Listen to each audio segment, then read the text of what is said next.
on Saturday for a 12 to 2 special broadcast smack dab in the middle of the happiest place on earth, south of Anaheim, Petco Park, where, of course, Padre fans come to gather. That's where we will be tomorrow. Today, we're gathered in our Odyssey studios overlooking Murphy Canyon. Annie Halbrin's here. I'm Craig Elsten, Braden Soprenet over there. We roll till 2 o'clock, bridging the gap between Ben and Woods, and Gwen and Chris today. What's going on, Annie? Happy Friday, everybody. It's great to be here. Excited to see everyone at FanFest tomorrow who is attending. But no, happy Friday. Hope everyone's having a good morning. I'm excited to see everybody who wanders by our booth. Yeah. Can't expect to see them all, but hopefully No. hopefully as many as we can, we'll take it in. Okay, we've got a show lined up for you, and we've also got news that the Padres literally dropped at 10 a.m. via their Twitter, and I'm sure somewhere else, that they have reached agreement with Michael King on a one-year contract for 2025 with a mutual option for 2026. Mm-hmm. Interesting. A one-year contract for 2025. What does that mean? That means, put it on the board, A.J. Preller remains undefeated. He has never gone to arbitration. Yes. They were going to go to arbitration with Michael King, but they did not. They came to an agreement. Now, I'm sure between here and not too long from here, we'll find out where the number is. And I'd be very willing to guess that it's somewhere between 7.3 and 8.8. So it might be 8.0. It might be 8.05. Might be 8.1. But that'd be right in the middle.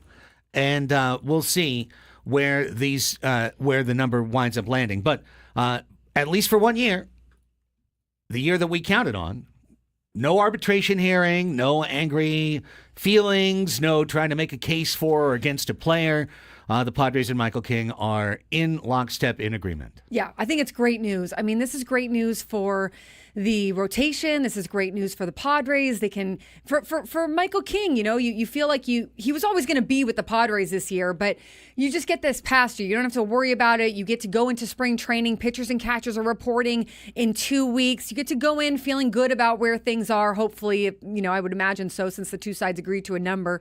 And also, you get to just kind of go to work. You don't have to have this hanging over you. So I think this is great news. And a mutual option for mutual option, you said? That's what they have written. The Padres themselves have written a mutual option. Now, right away after that, Bob Nightingale wrote it's a club option, but I'm going to go with what the Padres wrote as opposed to Bob Nightingale. I think the Padres would know whether it was mutual or club, because a club option's an entirely different thing, and that would be Michael King giving away a year of optionality in his free agency. I don't think that Michael King would want to do that. Michael King, especially if he has a good year, which I'm sure he expects himself to have, he's going to be eligible for free agency. And so that would be kind of an interesting twist if he gave up the rights to enter free agency. So I would go with what the club said as well, that it's mutual. And if he wants to enter free agency, he will. But hey, it just means that the two sides will talk again before that happens. And that's always a good thing.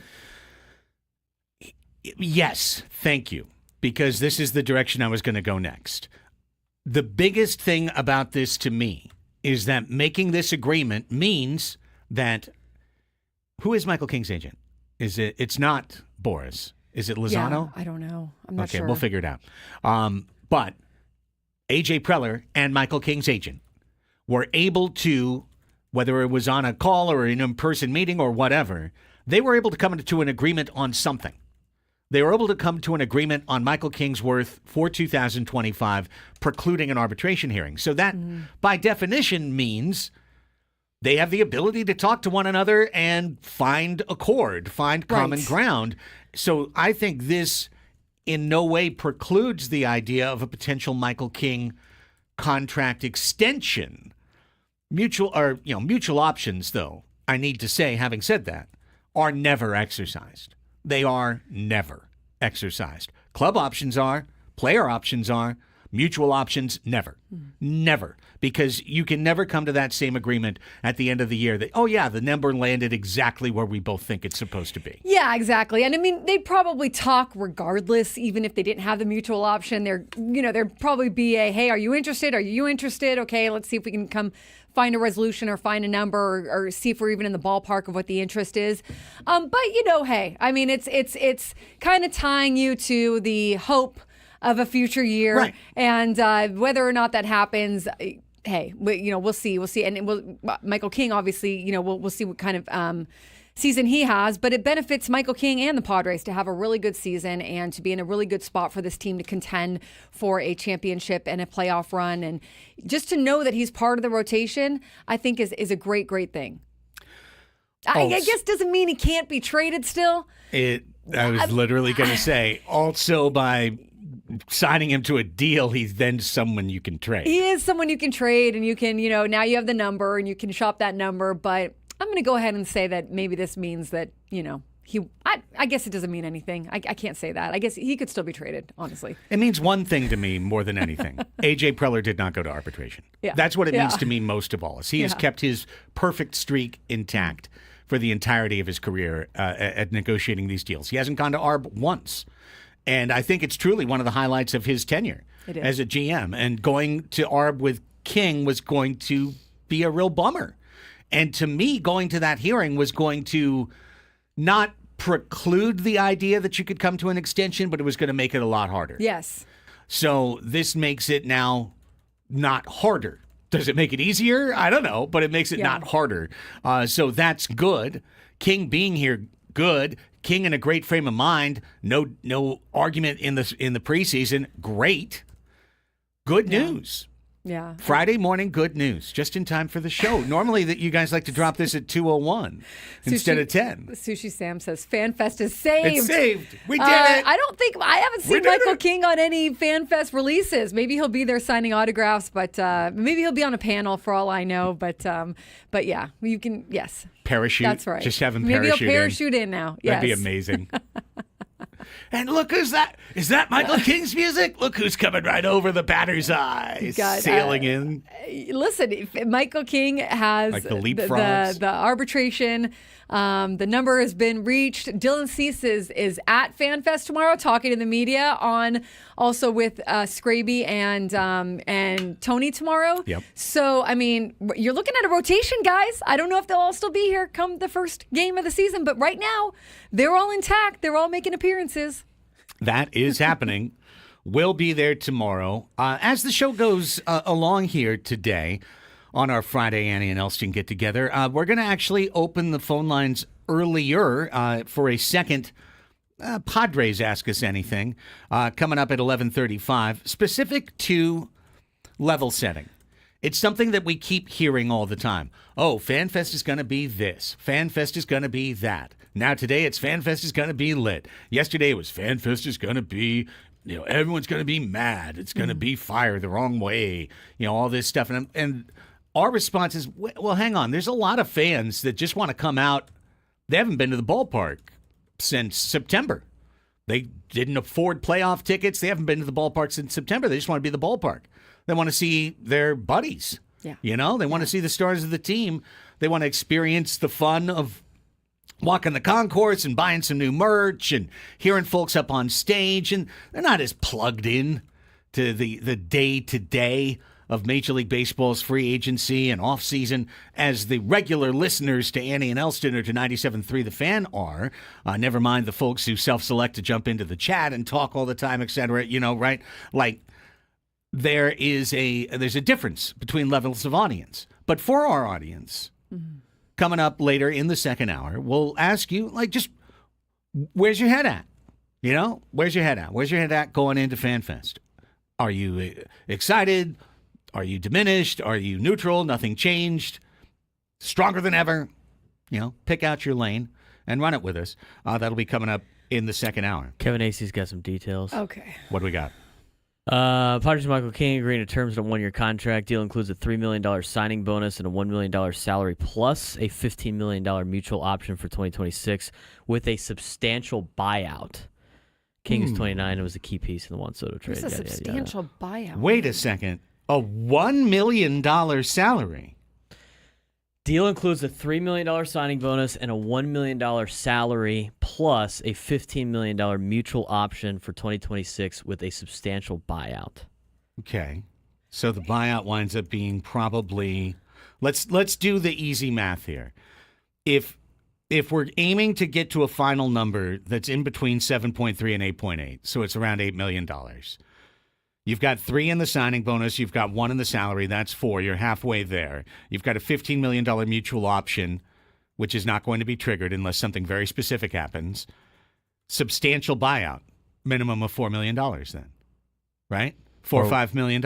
Or whatever he wanted. What did he want? 8.8.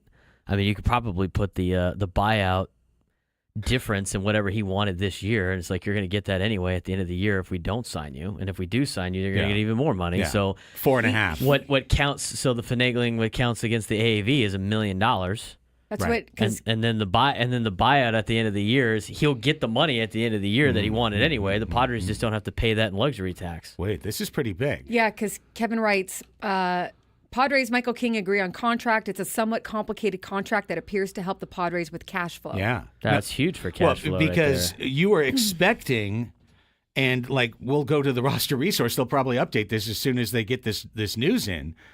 The expected number for, you had to put it in the middle for King because he was arbitration. So Right. he was expected to count $8 million against the luxury tax.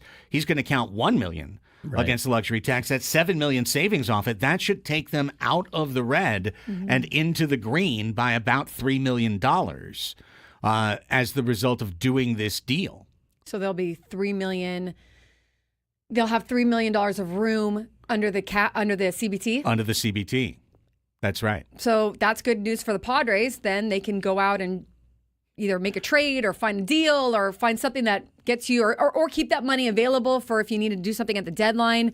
If they're trying not to go over the CBT, they have a little bit of room. I mean, this is also on Michael King. Thanks, Michael King, for structuring a deal No, it is. that allows the Padres to have some financial, at least a little bit of financial flexibility.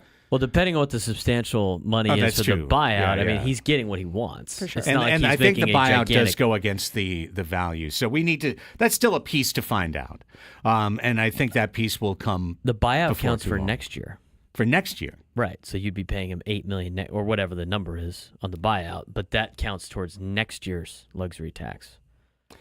Because this year's luxury tax has the $2 million buyout for Hassan Kim. Okay. Which means if they take the buyout or whatever, if you decide to pay him to go away, that will count for the 2026 payroll, not the 2025 payroll.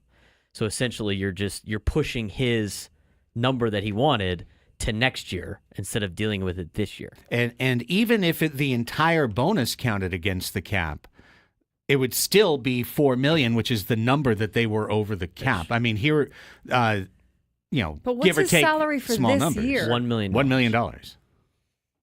He's getting $1 million. But he gets a $3 million signing bonus. But he gets the Ben was $3 just million up texting front. saying that should count against it too. But what if about that the was rest the of he case- proposed a number of 7.325 and King countered at 8.8.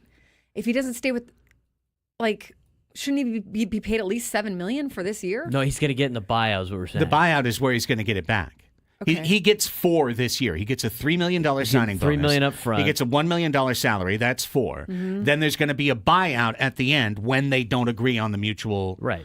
option. He's and getting- that yeah. buyout. What if they agree on a mutual option? Well, it's Then he $15 million. What are the odds? Yeah. And Zero. Or if they But- sign him to an extension, he doesn't care about the buyout anymore because he's going to be making more money than the buyout. Right. Okay. Yeah. Ignore. I'm just to everyone. Ignore the idea of a mutual option. They've I would say never the been same agreed thing. to. No one ever agrees Kim to the had mutual one. option. Diaz has one for next Yeah, year. no one So ever this does. is essentially we'll pay you late. This is as Christmas says in the chat. This is the Padres version of deferring.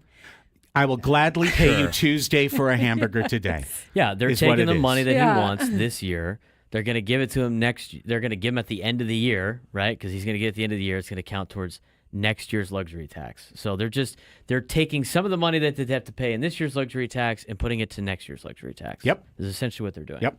And they are taking what I said earlier and taking it to a much bigger step, which is it is clear they are willing to work together.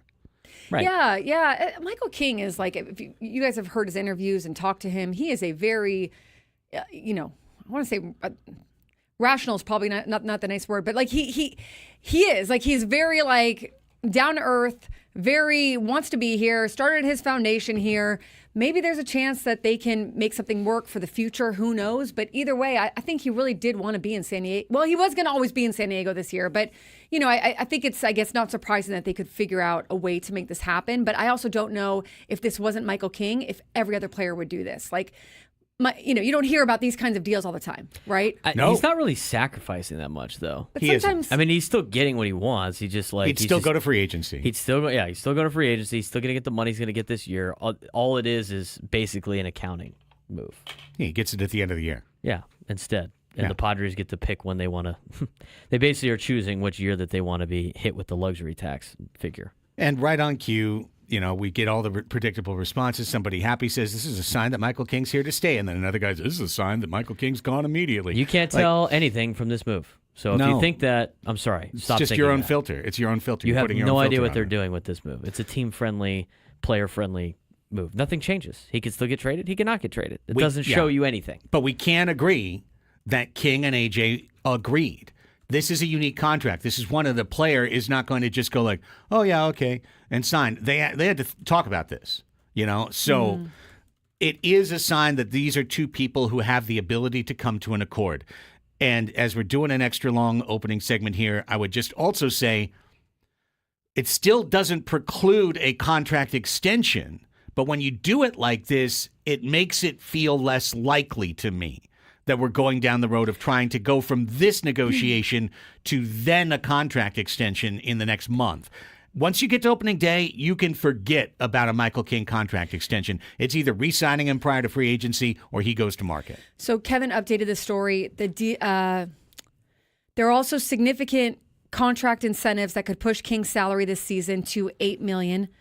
And then he writes, as a Florida resident, King stands to realize a savings of more than $300,000 in tax savings on the signing bonus. Right. He'll also receive $3.75 million if his option you is go. not exercised. There you go. King will earn $50,000 for making 20 starts, another $100,000 for 25 starts, and $100,000 more if he reaches 28 starts. These are $250,000. AJ Preller's specials. He, having escalators in the contract. Bingo. With base salary, signing bonus, and 28 starts, he would make $8 million. $8 million. So then it's The number closer in to the the middle. number, in So the the middle. number in the middle. That's what he That's wants. the number in the middle. And the Padres are able to save money on the luxury tax. Bingo. The other thing, Math too, works. is if the Padres, I don't want to speak this into existence, but you have a get-out-of-jail-free card with this contract because if the Padres stink in the first half of the season, this guy becomes even more valuable at the trade deadline because you're not paying him a lot of money. Yeah, I hope that's not the case.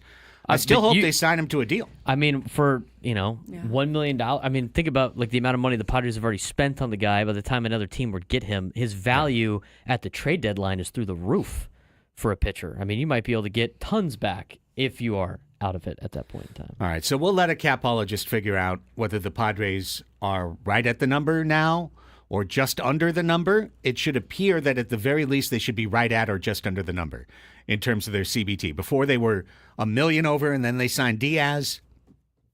So now I believe this should tuck them maybe just under or right at the CBT line. Doesn't change the fact that if you want to add significant money, they're probably going to move significant money, but it does mean they managed to sneak King in a situation that actually improved their cap figure. So, Hey, AJ Preller's been very creative. bingo. With I a was lot of these literally about to say contracts. that And these word. are the contracts Creativity. that he loves to do these. I mean, you put in, and not every player. I mean, these are ones that Michael King obviously feels like he can achieve, because sometimes with the bonuses and the incentives, they can be very slanted toward the team. Like, they're not always good for the player, and so, but these ones, the ones that AJ Preller does typically, I think, are reasonable ones. Like you saw Jerkson Profar hit every one of his last year. They're very obtainable. Are those luxury taxed? What? I don't know. I don't think. I don't think the incentives are they? Because how would you know if they're in there or not? Like you. I think they get calculated in at the end of the year. I think the end of the Profar year? counted Oh, $2.5 okay. million So you against just got for added the more Padres. towards. Okay. Yeah, Yeah, just 'cause kind the of tax tax in. is at the end of the year. That's right. Really interesting, and it winds up exactly what we thought. Right in the middle, 8 million, 7.3, 8.8, boom, 8. Find a spot in the middle, but do it in a way that saves the Padres 4 against their cap figure, gives them maybe a little bit more flexibility, which does set us up for the rest of the show, to be sure. Where's Dylan Cease going? John Heyman has ideas, also has ideas that I think this contract kind of helps bolster, which is the idea that you move a Cease, but you sign a starter. You move a Cease, but now you've opened up enough room that you can sign a starter and you can stay right where you are in a payroll standpoint. We'll get through all of that. A very interesting tweet by a guy that I know not everybody loves, Buster Olney, but pointed out something that I think is a hallmark of when Preller is lurking in the weeds. He has actually found the moment of bottlenecking, I think, for MLB free agents. We'll talk about that in the 11 a.m. hour. We'll take your calls. 12 o'clock Sports Fix. We'll play Mind the Gap for today's silly game. Last chance to qualify to go see Scorpions at PH Live. And we'll have Media Melanie along at 1:20 to offer you a streaming television recommendation for the weekend that will be. So busy show. Let's lock it down. Come on back and talk more Padres with you on San Diego's #1 sports station, 97.3 The Fan.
Braden warned me that we have a chock-full document, Liner Palooza, today. Oh, it's chalky. So let us begin. Let me not miss a moment. The Slam Dunk in Vegas National Contest is your chance at the ultimate trip to Las Vegas. All you have to do is download the Odyssey app, log in, and listen to 97.3 The Fan for at least 1 hour. And that will earn you a daily entry into this national contest. The grand prize, travel and accommodations for a winner and 3 guests to Circa Resort and Casino, Las Vegas's premium sports viewing destination, where you can watch the biggest March Hoops party at Stadium Swim, plus $20,000 in cash, $5,000 each. Check it out. All you got to do, download the Odyssey app, log in, listen to us for an hour. If you started right now, set yourself a little timer on your watch for 60 minutes, and then you're cool. Our liner page is longer than a Catholic mass. At what point do we hold hands? No, I don't know. Okay. Stand, kneel, sit. Yeah, it's usually kneel, about 2/3 of the way through. Right, yeah. When you get to that liner, we'll do that. Well, we'll all hold hands. And sing Kumbaya. Okay. Michael King's back. Michael King's back. That's the first big news. Michael King's agreed to a deal, a creative deal that involves a signing bonus and a mutual option and a buyout and $250,000 in starts made bonuses. With realistic targets, 28's the top. You hope he'd make 28 starts. You hope he makes 33. Yeah, absolutely. So, How many did you have last year? well, let's take a look. He started in the bullpen. He had his 30 starts. They were 30. 11 more than he had made in his first 5 MLB seasons combined. There you go.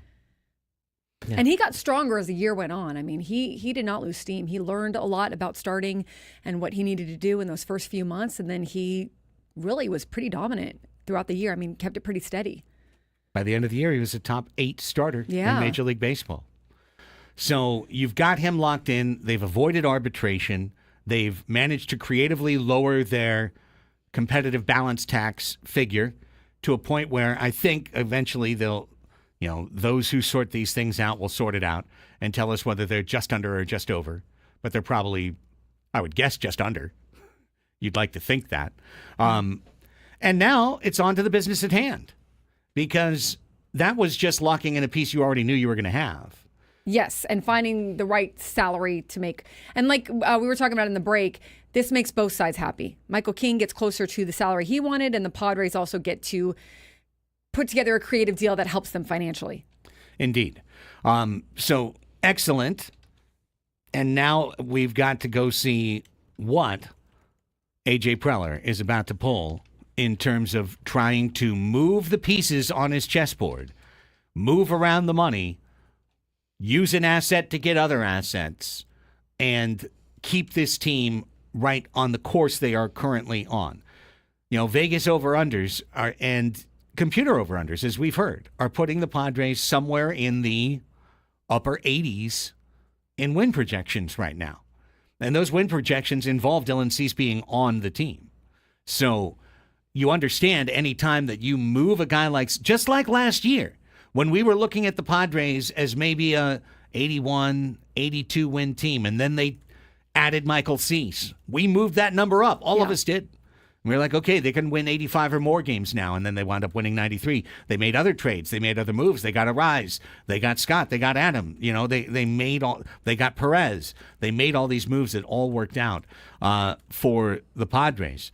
This team right now has a Rise to start the year, a full year. Has the opportunity with Adam another full year. They've got those pieces. They lost Scott along the way. They lost Perez, right? But they've got these other pieces. So you really can start to see it. One creative move, one trade. Recycle that, spin the money back forward into the rotation again.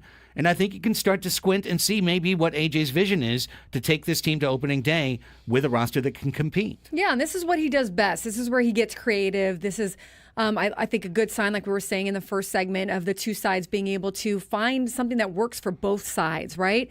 And for AJ Preller, look, we've been saying this whole time, he's going to make moves. They're not just going to go and start the season with no one in left field or no one coming off the bench or no DH or, they're going to have to either figure it out with the guys that they have or make moves. I feel like they're going to make some kind of move still before the season starts, before AJ Preller really gets, before the Padres play their first game of the season. I mean, he's still got time, and this is when he does do a lot of his work, is during spring training and heading into the beginning of the season.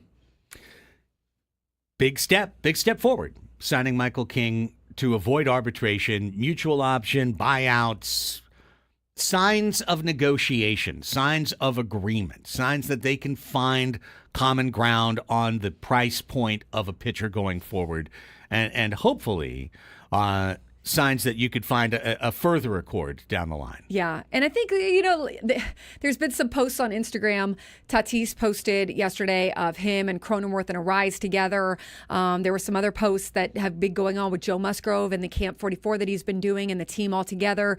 And I really believe that, once I saw some fans yesterday that were like, I was out on the club and then I saw these guys together and I remembered how much I love watching baseball and watching them play together and how much talent there still is on the team. And I'm not saying everyone is going to feel that way. And I think that there will still be some feeling a certain type of way about what's going on behind the scenes and what's going on with ownership, which is totally understandable. But I do think that they're still starting with a really good team. And once you start seeing these guys back together, you start remembering the talent that is there already.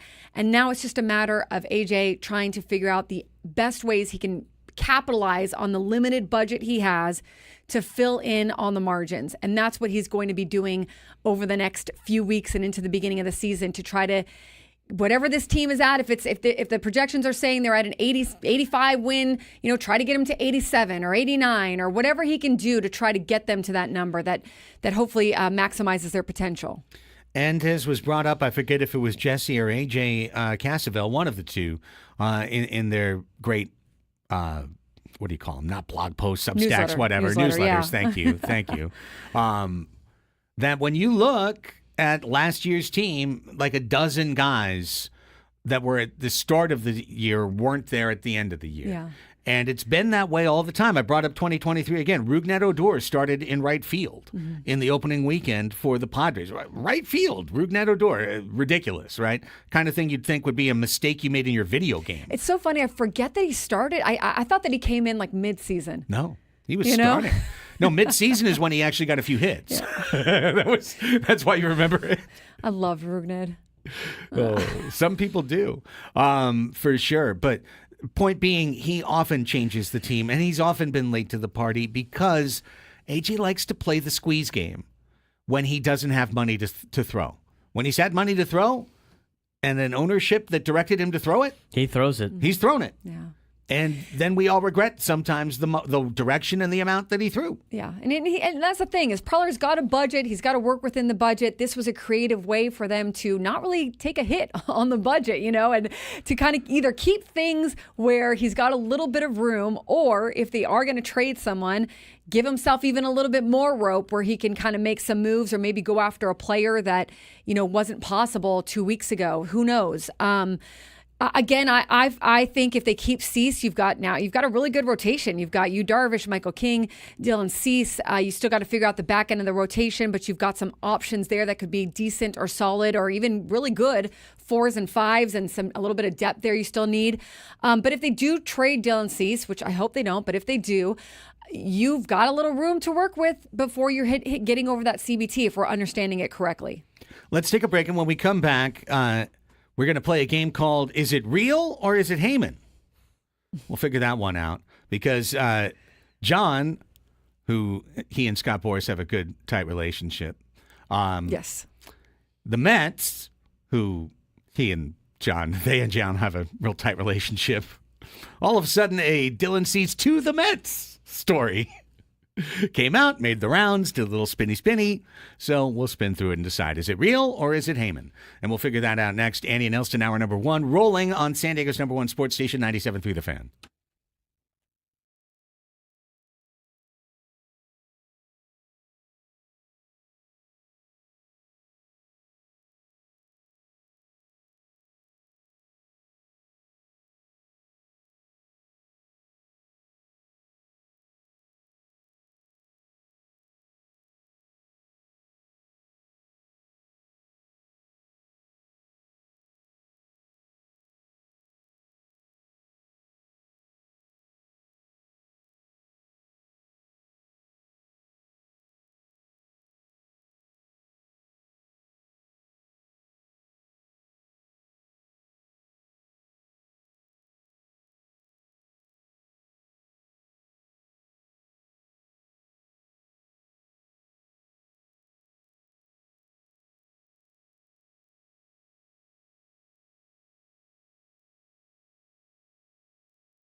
Baseball coverage on 97.3 The Fan is presented by T-Mobile. Head to T-Mobile.com. Get a great deal on an iPhone 16 Pro. Andy and Elsten back with you. Okay, so we're in the national spin cycle now. Nothing's happening in baseball, right? It's the dead week of the Super Bowl anyways. Are we allowed to say the word Super Bowl on the radio? I think we are. I think we are. No, As long as you're not selling anything. Yeah, we're not Okay, selling I'm not anything. We selling can still As long as say you don't Super Bowl. do it in any like ad lib or anything. Yeah. Like that. You can still say There you go. what it is. The big game. Yeah, that's only if you're selling something with it. I've read so many liners, Braden. Now I think life is just liners. Yes. So in liner life, it's the big game. It's next week. So that's even next week. No one's signing anybody. Like, no one's signing anybody. Barely anybody. Max Scherzer signed, yes, $15.5 million with the Blue Jays. Blue Jays have got to spend that cash. Poor Blue Jays. I know. The Blue Jays been trying. They've been trying to give that money man. away. It's the best way to create a bad team for a long time. But there's no bad one-year deals. Max Scherzer will be gone next year. But still, like, those Jays are out there just like, please, will somebody support Canada's team? Just so hard to get players, I guess, to go play in Canada. Yeah. I know a lot of players that don't want to play in Canada. Don't want to move to Canada. Right. Want to be there for the majority of the season. Because, I mean, think about it. You have to go through customs and Every stuff time. every Yeah. road trip. Right. I mean, think about just the chart. Like, you got to go through all of that stuff every road trip. That sounds miserable. Yeah, I think it's definitely got. Can you imagine the Padres had to go through, like, customs to go play the Dodgers? Yeah. Just, like, to go to, like, all these... Every all these- single time. I mean, just... You do it a couple of times, right? Just because when you go on vacation, you're like, you know what? At least I'm going to be able to enjoy a drink here in a little bit. I could go through this, or I just had a great vacation to deal with going through customs and I immigration. mean, they probably have their own, like, they don't have to stand in, like, They the probably line have a with the Blue peasants. Jays thing, but still. But still, it does it take takes a minute forever. for sure. It's Yeah, like yeah, extra yeah, yeah. steps that you have to do. It's just terrible. Poor Blue Jays. Nonetheless, because nothing's happening other than the Blue Jays occasionally signing somebody, Yeah. what's in the middle for all the national folks to chew on right now? It's Padres trade rumors. I mean, it's really pretty much all they've got. And so now we're getting everybody chiming in. Morosi yesterday, right? Harold Reynolds. John Heyman rolls in the New York Post on something that posted last night, 6 o'clock last night, saying that the Mets have been talking to the Padres for Dylan Cease. And then it said, and presumably would also consider rotation mate Michael King. You keep your hands off of him, John. He's with us now. Then he says the Cubs are also involved, but while their prospect list is ranked higher, with highly regarded prospect Matt Shaw understandably off limits in rental deals, the Padres may prefer the Mets list, including Brandon Sproat, Jet Williams, and Luis Angel Acuna. The Padres will listen on just about all except Manny Machado or Fernando Tatis Jr., so that likely does include King, also free after 2025. If the Padres trade either starter, they will consider Nick Pivetta or Jack Flaherty. Okay, let's break this down. I want to start on the surface level. I don't like any Dylan Cease trade talks that involve teams that the Padres have to beat to make it into the playoffs Right. and through the playoffs. Right. And I agree on that. I mean, you hate to see him go to a team that you might eventually be playing against to either try to make the playoffs or to advance or whatever. So that's probably not the kind of deal I would think the Padres front office would like to make either. But I don't know exactly what kind of suitors they're getting on the other side. Maybe this is kind of where you're at in terms of like people's farm systems or people's potential trade targets. I also wonder, this is an exercise for later. But say they kept Dylan Cease. What essentially do they have to add to the team that is left? Okay. Well, you need a left fielder. Yeah, Okay, left so fielder for sure. the way to do that without adding any money would be Tirso or Nellis, right? Right. For the league minimum, Yep. right? So $750,000. Yep. Is he ready for this? Is that your starting left fielder? I guess you'd have to take the risk with that. Right. Okay, so A that's guy they've never called up. has he made his debut yet? Never. Okay, well that's That's a risk. Now, Jackson Merrill didn't make his debut either last year, but that's a little different. Also, Terso's been in the minors probably All 2 to right. 3 times longer than Jackson was. What about Drury? We were talking about Drury earlier in the year. What about Brandon Drury? Like how Still available. much could he command? Or Tom? I know. Well, opinions are mixed on Tommy Pham, but he can play left field. Now we're talking about our next segment, so don't worry. Okay, I think Brandon Drury is a guy you could consider. Okay, but so you got so you need left field. Yeah. You need another rotation member. Yes, Would you say? I would think absolutely. So. You need at least a depth piece that you could count on, but I'd say more likely you'd really want a number 4 starter you can count on. So you're probably not, unless you're finding that in your system, which if you took that from the rotation, you'd have to add to the bullpen. So you're talking a few million? Are we looking at, let's try to get someone for, try to get a shining star, right? Like someone who is a 50-50 player who needs to have a comeback season and isn't going to be a ton of money. Yeah, we don't have a DH either. Right now, DH is just a fill-in. And you don't really have, but there's no extra bench person, Right, we don't have a bench right now. So you're probably at another 10 million, maybe? It's like Campy is your DH right now if you filled out the lineup. So or I guess Lockridge or you something. Could keep Cease, but you'd have to get all of those players or find them in your system while staying in that $3 million under the cap range. Here's the ding that I had during the break. And I forget who it was in the chat. It's already up the screen right now. But all this time I've been saying the Padres probably have to trade Dylan Cease. He's the most valuable thing that you have to trade. He takes the most money off the boards, close to $14 million, and he's the most likely to leave. If you did ranked choice voting of all the free agents impending on the Padres, he's number 1 that's going to leave, no chance to sign, no chance to extend. So I'm not going away from that, but I do think this Michael King contract and the creativity of it and the way that now it's taken the pressure just so slightly off of the CBT number, it does make me think of a world where they only traded Robert Suarez, $10 million. Robert Suarez. Move him. Remember, he's got a player opt-out at the end of this season. He's got 3 more years of commitment if he wants it, but it's at less money than he's making this year. Mm-hmm. And it's basically an insurance policy for him. If he gets hurt or is completely off the map terrible, he'll opt in. Otherwise, he's opting out. Any kind of good season, he's opting out. And you can't blame him for that. No, of course not. It's the game. Yes. I mean, that AJ knows the rules of the game when he gives these contracts out. He understands, just like he did with Waka and Lugo, that when he gave them those deals, Nick Martinez, he gave them those deals, they had a good year, he knew they were gone. Mm-hmm. He knew they only came back if they had bad years. It's a reverse risk contract. Mm-hmm. He's been willing to do that to get these guys over the line. But my point is, if you traded Suarez in a deal that was a very pure Suarez for a prospect, right? Suarez for a pitching prospect from someone else's team, not major league ready, 2026 timeline type player. We've got the guys that could backfill. Adam could be the closer. Estrada could be the setup man. Morahone could be 7th inning. We've got a host of options, Yuki Matsui and et al. We've got a lot of guys that could fill in the 6th and 5th innings.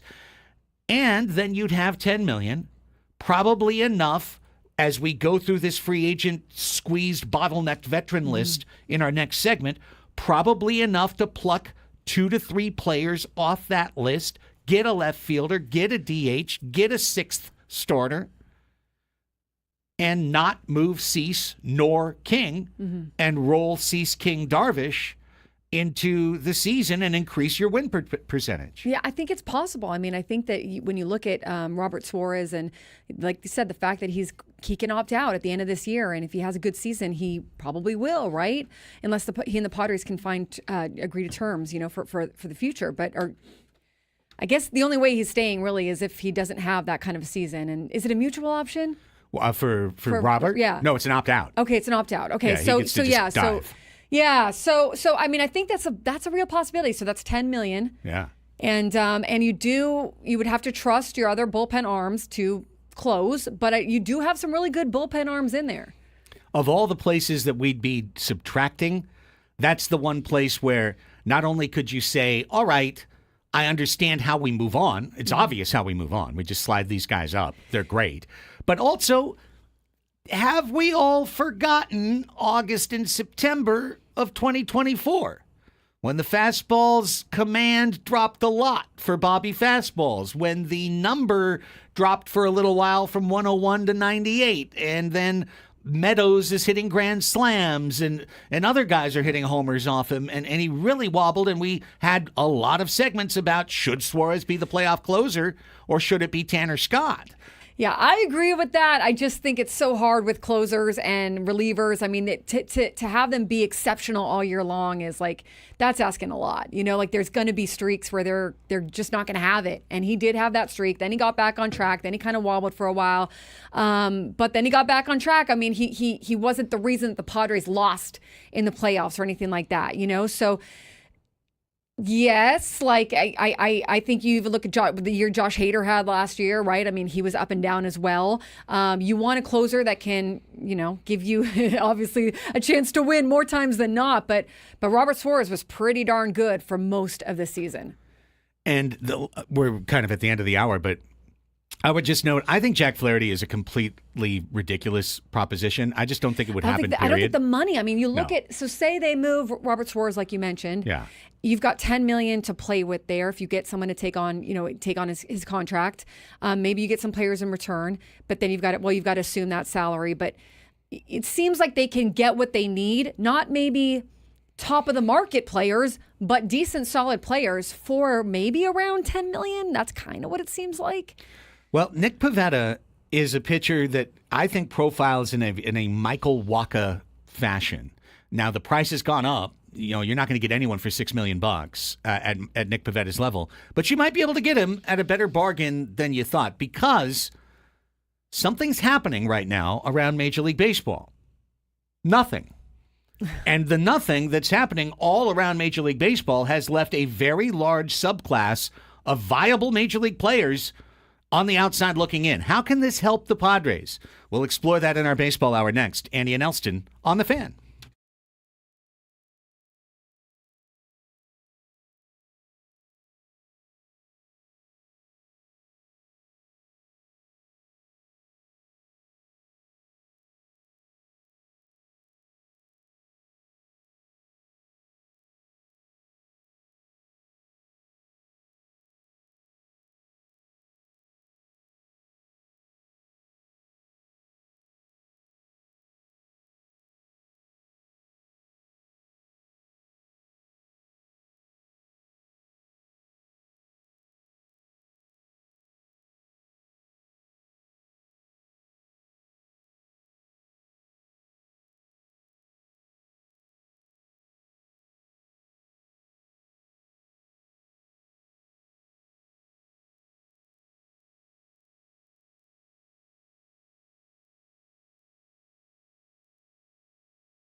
All right, football fans, listen up. If you need that extra edge for the big game, I'm reading a liner, so I know what to say.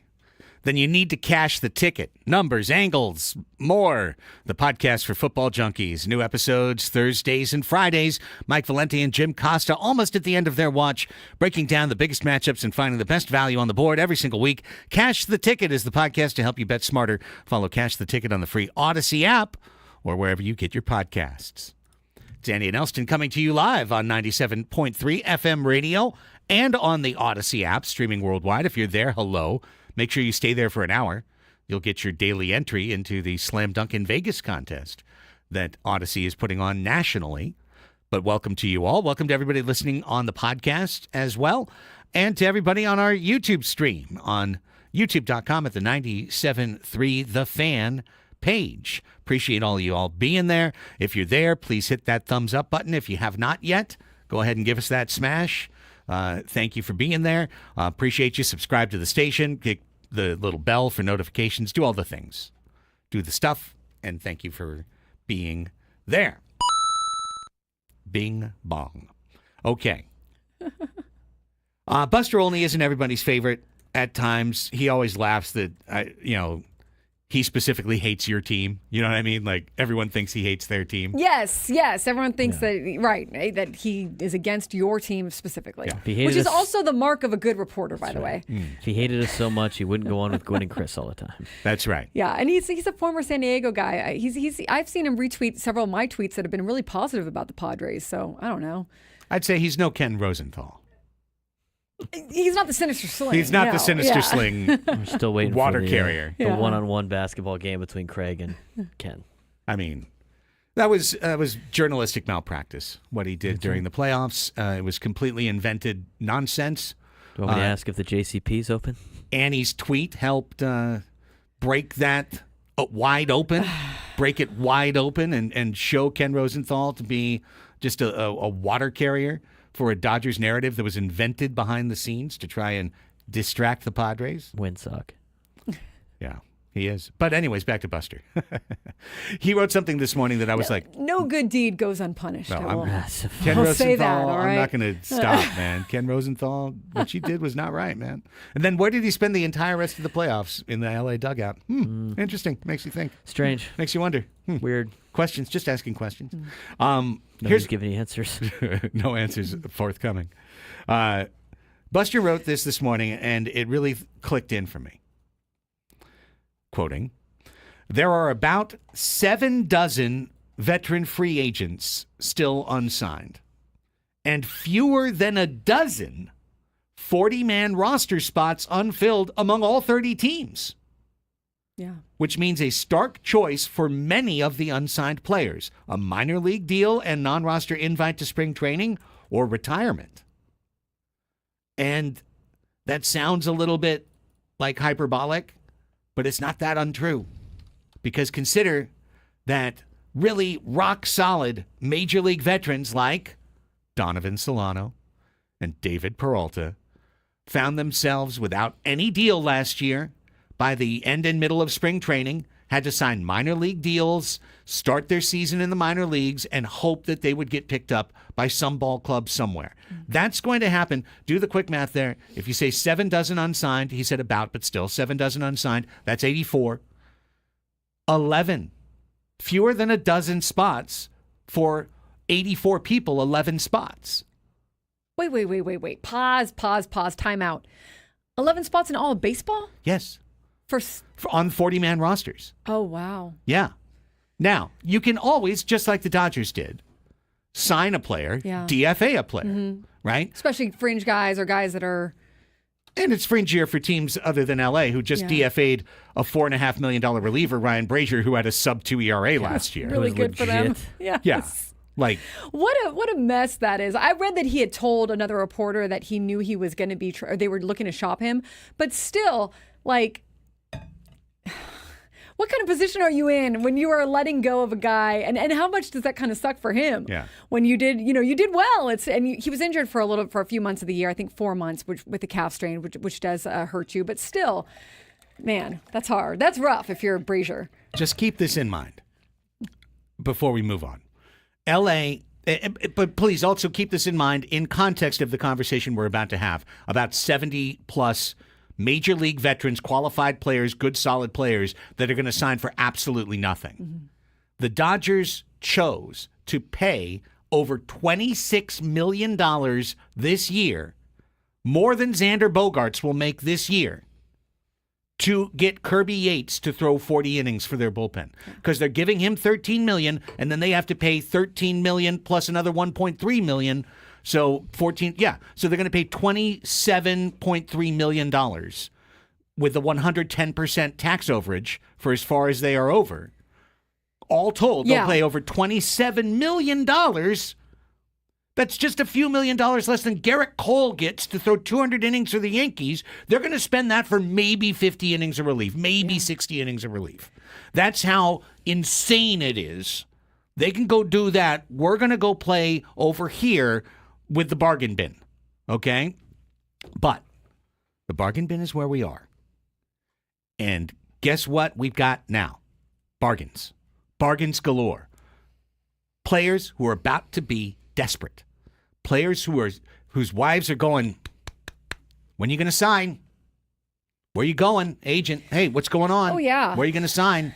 Where are we going to live this year? Where are we going to play this year? Right. You're out on, high school fields, playing, pitching, trying to get some hits in. You're trying to, keep yourself in shape and mentally ready. But there's nothing like being in spring training and playing games and being around your team and feeling like you've got a plan with your coaches and just knowing where you are, that feeling of relief of like, okay, I can move forward now. And to not have that, it will start becoming more and more desperation time for some of these players. Game reps are always better than practice reps. Absolutely.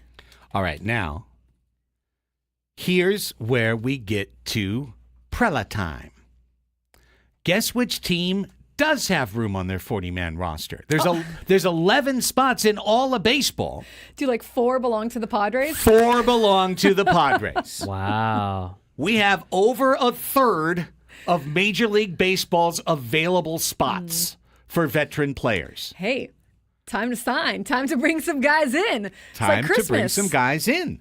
I agree. Christmas in February. Time to shop. That's when the bargains are for Christmas. Bingo. That's right. Time to shop at Spirit Halloween on year's stuff. November 1st. That's right. Last year's stuff that didn't get off the shelf. So that's what we're going to do this segment and next You segment. get a left fielder. You get a Yes. left fielder. I've been thinking about the Dodgers, and for all I know, the Dodgers will go out and they will win it all and they will win another championship. But I do know that when there was an influx of players for the Padres, especially of infielders, there were grumblings. They didn't turn into anything, but there were some grumblings at times of playing time and where everybody was going to fit and how it was all going to work and be moved around. Players want to play. I mean, I'm not saying that the Dodgers don't have a plan. They don't know what they're doing, but they seem to have kind of like 2 rosters going on right now, almost. And it's going to be interesting. And I'm sure, again, maybe they'll do it and they'll be fine and no problem. But it doesn't always work the way it does on paper. When you've got players who want playing time or who want to play certain positions sometimes or who want, different places in the lineup or whatever. And you can't appease them all, of course. But it isn't. I also wouldn't look at the Dodgers and say it's going to be smooth sailing from here on out. There's only 9 positions that they can play. Exactly. Last time I checked. And when you want to win, you can put aside some of that stuff. And I think that is the case when you're committed to winning, you put it aside. You might feel a certain type of way, but you put it aside. But look, we saw it in 2023. It's not necessarily going to be the same with the Dodgers and their roster, but I also don't know that it's completely like positive to say that or accurate to say that they will just smooth sailing right into a World Series championship. But yes, they've got good players on their team. They have signed many good players to their team. Yes. You said it. I don't have to say anything. Okay. Whatever the Dodgers do. Whatever. The Padres can't worry about it. Yeah. Exactly. I don't care what the Dodgers do. And some of you don't like that when I say it, but I'm going to say it anyway. I don't care what the Dodgers do. I don't care about the NL West. I don't. I care about making the playoffs. Period. End of story. Yeah. You can win the NL West 15 straight years, and you guys are trying to be the Atlanta Braves over there in L.A., and hopefully you get one real championship out of those 15 years, just like the Braves do, because we all know 2020 doesn't count. Okay. I've got MLB's continuously updating link that I've had since October of Major League Baseball free agents by position. This is where we're finding those 80-ish guys that are untethered for the fewer than 11 spots, of which we have 4.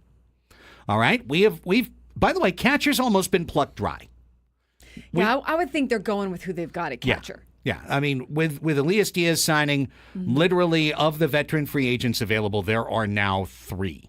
There's Yasmani Grandal, James McCann, and Luke Maley. 4, Jan Gomes. So that's it. Yeah. That's it for Major League Baseball veteran free agents. So they addressed that position. Done. That one's done.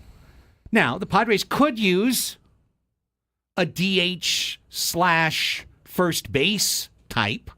That's something they could use. Right now, you've just got Arise, only Cronenworth for second. Really, you could use some backup, right-handed backup preferably, in those positions. Well, that does lead you to a guy that's been brought up because I'll just, for the purpose of completeness, here are the first basemen listed that are available. 40-year-old Justin Turner leads the way in free agent WAR available with 2.2. He's a pure DH. I wanted him like 8 years ago. Yeah, he's 40. Connor Joe, former USD player Connor Joe. Powegian. 2.0 WAR last year. That's good. I'd take him for the local vibes. Yeah. Our local kids usually play well for us. Joey sounds Gallo, good. bring him home finally. No, please not. Yeah, no. I don't want the bit of that. Yeah. Every single year. Ty France, bring him home. 30 years old. I could see Aztec Ty for France life. reuniting. That's right. He That'd probably be misses nice. going to Trujillo's. Right? Mr. Hit by Pitch. Was he? Did he have a tough year last He year? didn't. He Very did. well. 0.3 WAR. And he got DFA'd in Seattle. He turned up in Cincinnati. Right. Sometimes you need to change the scenery. Who knows? Well, or maybe to he come needs back another. home. Right. Yeah, Yeah. maybe he needs another. The rest of these guys are negative WAR. Yuli Gurriel, G-Man Choi, Rowdy Tellez, Gavin Sheets. I don't think we get any of those dudes. But over here at second base, okay, Nicky Lopez, Whit Merrifield. Whit Merrifield's been around forever. I don't Wanted see him the fit. 8 years ago. Yeah, exactly.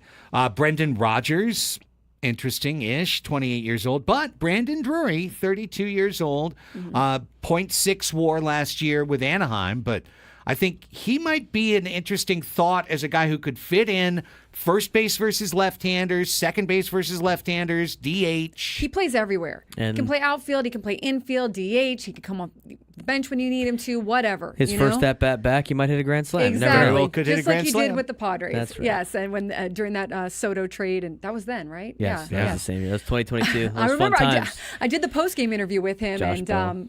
the fans gave him such a cool reception, which was awesome. Him and Josh Bell. Speaking of right-handed hitting infielders, let's take a timeout, and I'll give you another name that I think would be not only interesting, it could be OMG interesting. Really? Oh, We'll talk my about God. that Had him before. right after this. Yeah. Annie and Elsten. Never- Would we just call not them on up the this time?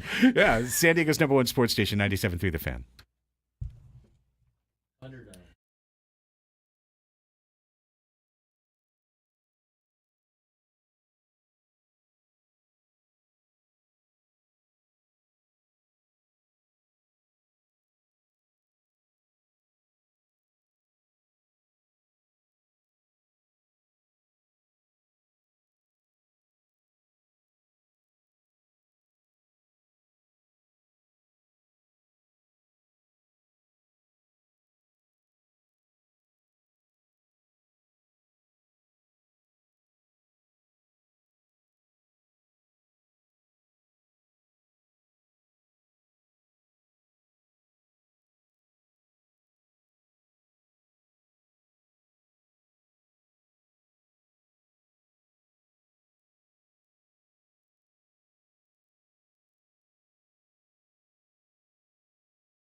California sports fans, good news.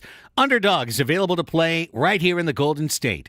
The best app for your big game party is actually on your phone. It's called Underdog, the best place to cash in on all your takes during the big game. Which players are going off, which ones are ice cold. All you have to do is download the app and make your entries in just a few taps. You play Pick'em on Underdog. It's daily fantasy sports. You're picking at least 2 players from at least 2 different teams, but you could go up to 8 or 10 players. You could win up to 1,000 times your money just by choosing higher or lower on player stats, like yards, touchdowns, interceptions in the big game, and a lot more. But they've got beyond the NFL. They've got NBA, NHL, really all your favorite leagues, teams, and stars that you can choose from. I've enjoyed playing with Underdog, mixing and matching the various different leagues, jumping in on something in the middle of a game when you think you spotted a trend while you're watching. All of that is available to you when you play Underdog. It's the best place to play Pick'em. Download the app. Do this for me. Sign up with promo code Craig, C-R-A-I-G. Just put that name in and deposit now. You can get up to $1,000 in bonus cash instantly. That's promo code Craig. Must be 18 plus, present in a state where Underdog Fantasy operates. Terms apply. Concerned with your play? Call 1-800-GAMBLER or visit ncpgambling.org.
$11:19 on the Fan. It's Annie and Elsten.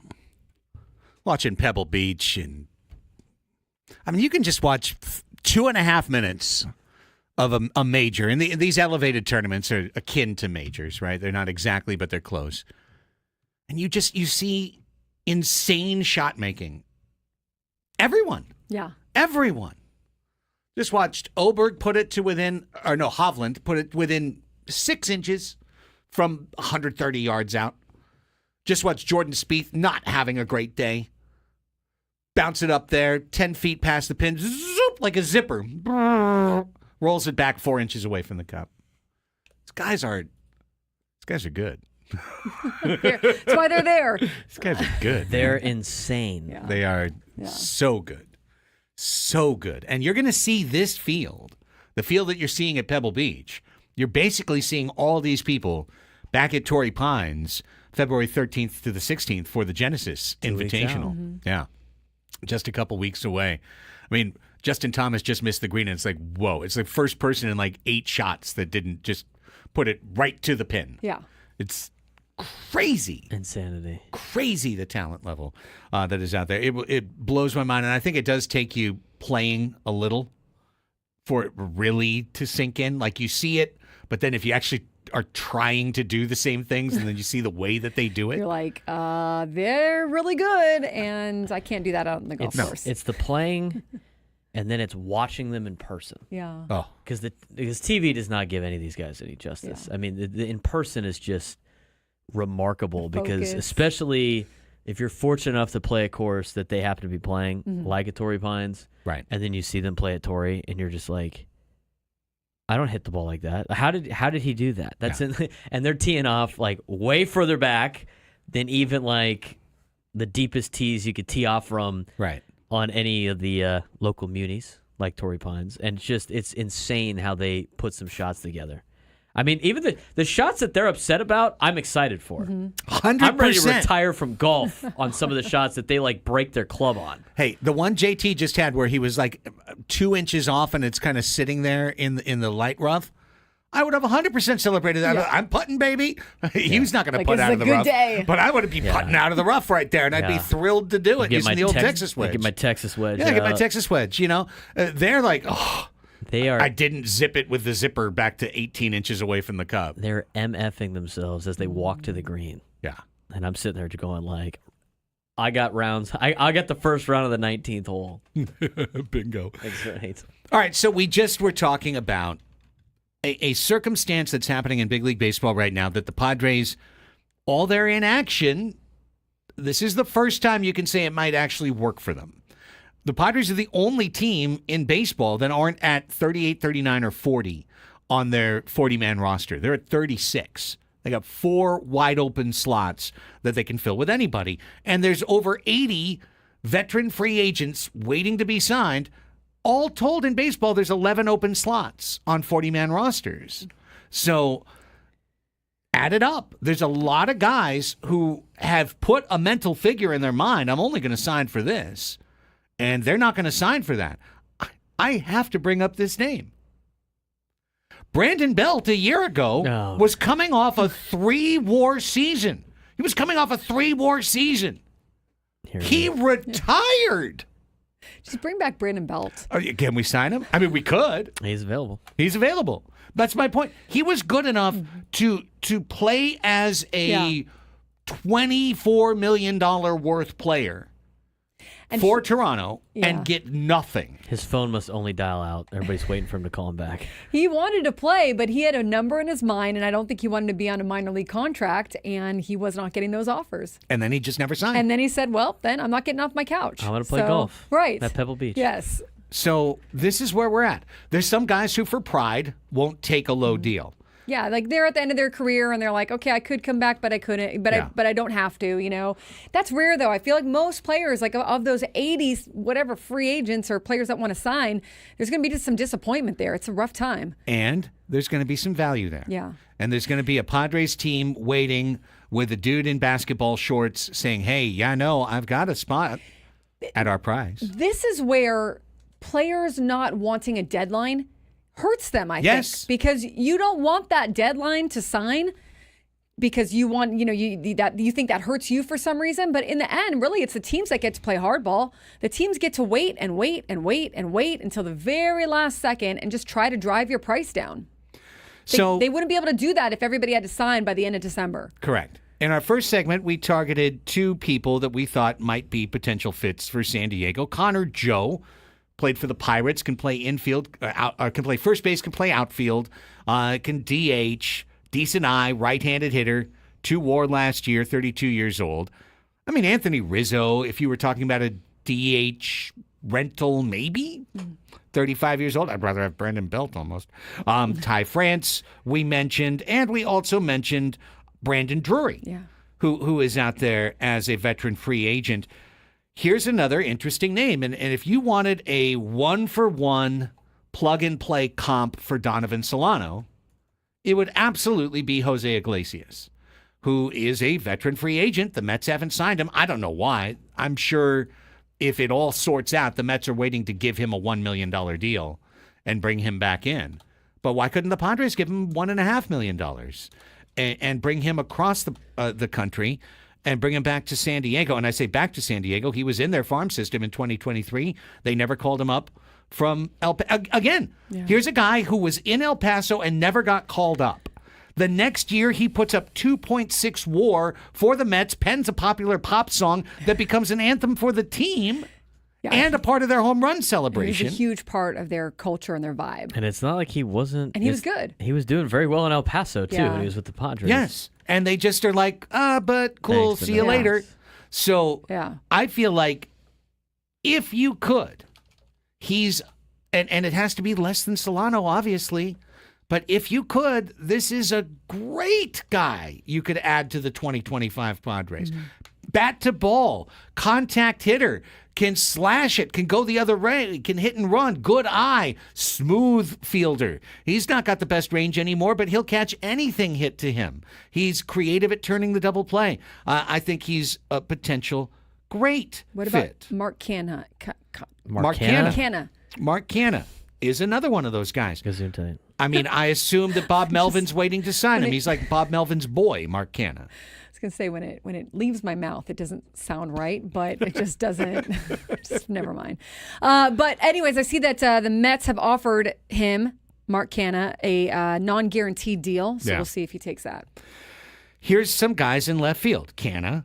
Going from top to bottom in terms of WAR. Canha almost had 3 WAR last year. Yeah. Alex Verdugo is out there. Now, he's 29. He had 2 WAR. He wants a real contract. He doesn't want to sign one of these Solano Peralta type deals. He wants someone to give him a 2-year deal. I don't think the Padres are going to give Alex Verdugo a 2-year deal. Tommy Pham, he knows what time it is.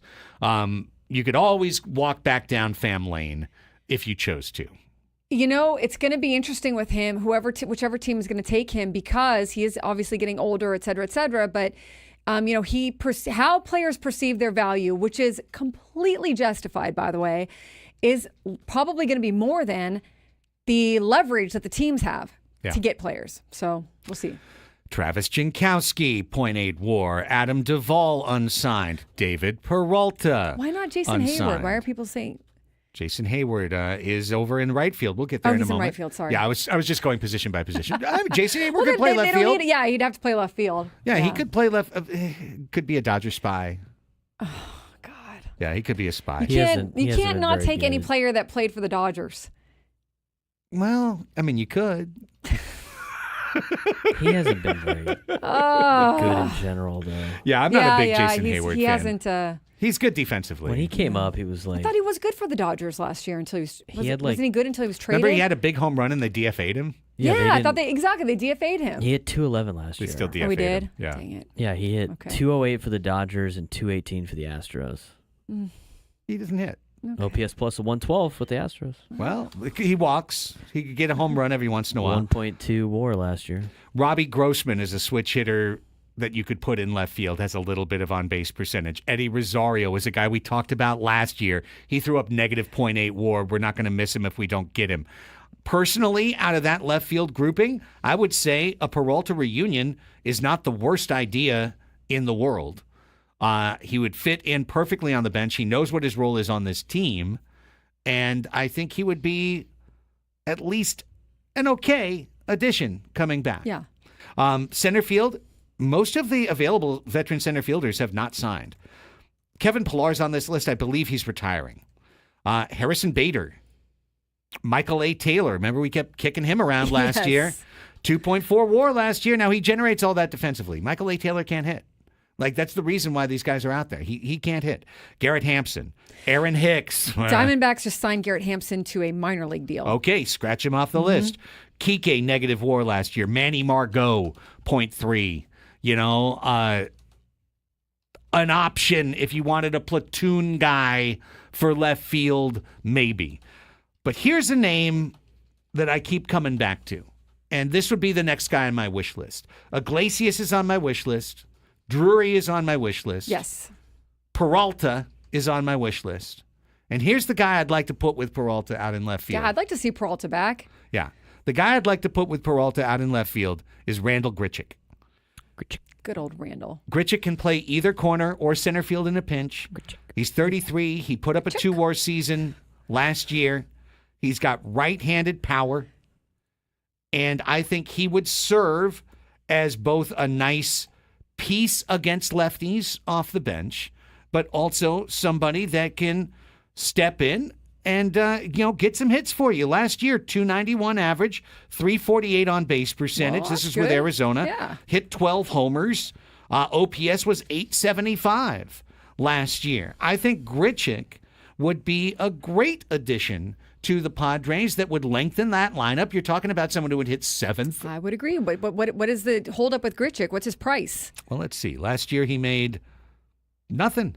1.5 million with a $500,000 buyout. So you should be able to get him for $2 million. Okay. So these are the guys I'm talking about, right? These are the guys that are now becoming available as we go deeper and deeper towards spring training. Here's another interesting name, but I think probably he would just never sign here. I think he'd probably retire first, and that's J.D. Martinez. J.D. Martinez would add power to this team, guaranteed. Mm-hmm. But remember last year he didn't want to sign with a California team because of taxes? Oh, yeah. I just feel like he just wouldn't want to sign here. He'd just be like, I'll just retire. But he's been playing how long? He's A long time, yeah. Yeah. But, I mean, he would be good eye, great hitter, great professional Veteran hitter. experience. Absolutely. Yeah. Matt Carpenter's available. And then when you look at the starting pitching matchup, starting pitchers available, we know Flaherty, Kyle Gibson, Andrew Heaney, left-hander, Clayton Kershaw, Patrick Corbin, Jose Quintana, ate some decent innings for the Mets last year. Didn't he beat the Padres, too? Oh, yeah. Several times. Like a drum. Yeah, he shut us down. Padres are very good against not good pitchers. Remember we were talking about, Jose Quintana, it'll be no problem. And then he just had the outing of his life. Then he was a major problem. Yeah. Funny how that works. Mike Clevenger, pass. Lance Lynn, pass. Cal Quantrill, Anthony DeSclafani, Ross Stripling, Zach Davies, pass. Domingo Herman, pass. Marco Gonzalez, Chris Flexen, John Means. John Means would be interesting. That's a guy who came back from injury. He's kind of a soft-tossing lefty, but also he had some decent years in Baltimore. I would be willing to take a swing at a guy like him, like a John Means, Spencer Turnbull. These are the, point is you could sign one of these guys for not much. Yeah, absolutely. And I think it would be prudent for them to do that. I mean, if they can keep that in their budget, it gives you a little depth. Like if you're going to use the Waldrons and the Vasquezes and the Britos, and gives you a little depth to have one more starter in there that's an experienced guy. Absolutely. So bottom line, for everything that's happened or not happened this offseason, more likely or more accurately, everything that's not happened this offseason, every single thing comes with an opportunity cost. Every time you lock down a roster spot, that's someone else you can't go sign later. Every time you commit to somebody at a price point, that's someone who might come in at a lower price point for about the same production later that you don't get the opportunity to sign. And it's not sexy. It's not fun. It's a grueling procedure. It's patience. It's grinding down guys. It's counting on market pressures and internal family pressures to lead people to say, I just want to play baseball. And the Padres have an open slot. They've got a good team. And the idea of joining a good team at a low cost for a veteran who's 36, 37 years old is going to make sense over, you know what, maybe I'll just retire or hold out praying that a bad team asks for me for $3 million later in the year. Yeah, I mean, if you're a player and you still want to keep playing, you're going to end up taking what you can get, because you're going to want to go out there and prove yourself and try to get yourself a better deal for the following year. It is seems to be within baseball that we've seen for the last few years, that once you hit, especially that age 35 year, it is very difficult to get on a team except for a minor league contract. And honestly, to the point where it's kind of ridiculous. I mean, there's some good players out there that deserve to be picked up and have some kind of deal. But I think that's kind of the way baseball has turned now. Well, we'll just go younger and we'll sign you to a minor league contract and we'll kind of force your hand to take a deal. And when you are a guy like David Peralta, you're like, okay, I did that. Now let me try to get something a little bit more. Or what did Donovan Solano end up signing for? 3.5. 3.5. Okay, but it's not a minor league deal. He's with the team, gets the 3.5. So the Padres would benefit from, I think, a lot of these guys. I think several of them could be on this roster and be a great fit. Keep it in mind as we keep going forward. This is the positive position the Padres have put themselves in by not playing top of market. They now get to have the most reaches into the bargain bin of any team in baseball. And this is what Preller likes to do. This is what he did last year too. He waited when they cut $100 million from his payroll. He waited until these months to do most of his bidding. Let's take a timeout. And when we come back, let's open up the phone lines. FanFest is tomorrow, and we're curious. Where's your mind at? Where's your head at? How you feeling? Get your mind right. Optimism is excited. Let's hear it. Let's hear some excited optimism. Nervousness, calmness. Hey, I'm chill. I just heard this segment you did. I'm going to be patient. Things are going to be cool later. Don't worry about it. Crazy upset. Hey, you're probably in the chat already, so I know you're hearing Well, me. give us a call. Yeah, so lines are open now. 833-288-0973. 833-288-0973. 2 hours from now, we'll be opening up the lines again, but we're going to open them up right now for the next segment. So if you'd like to give us a call, do so during the break. 833-288-0973, and we'll come back and take those calls. Andy and Elsten, San Diego's #1 sports station, 97.3 The Fan.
The Slam Dunk in Vegas National Contest. It's your chance at the ultimate trip to Las Vegas.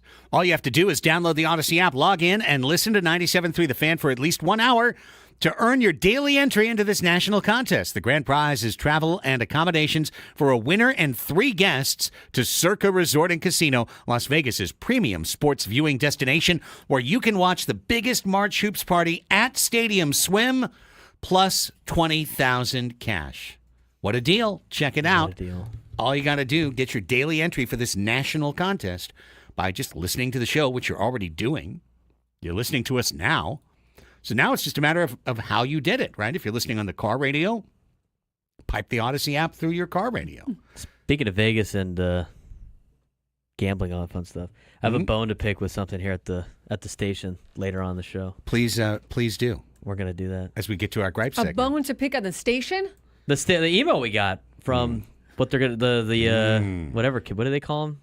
Which email? The social committee. What are they called? Oh, yeah. That email. The The Fun San Diego Bunch. Culture Club. Culture Club. That's I got a it. problem with the Culture Club and how they've set up something.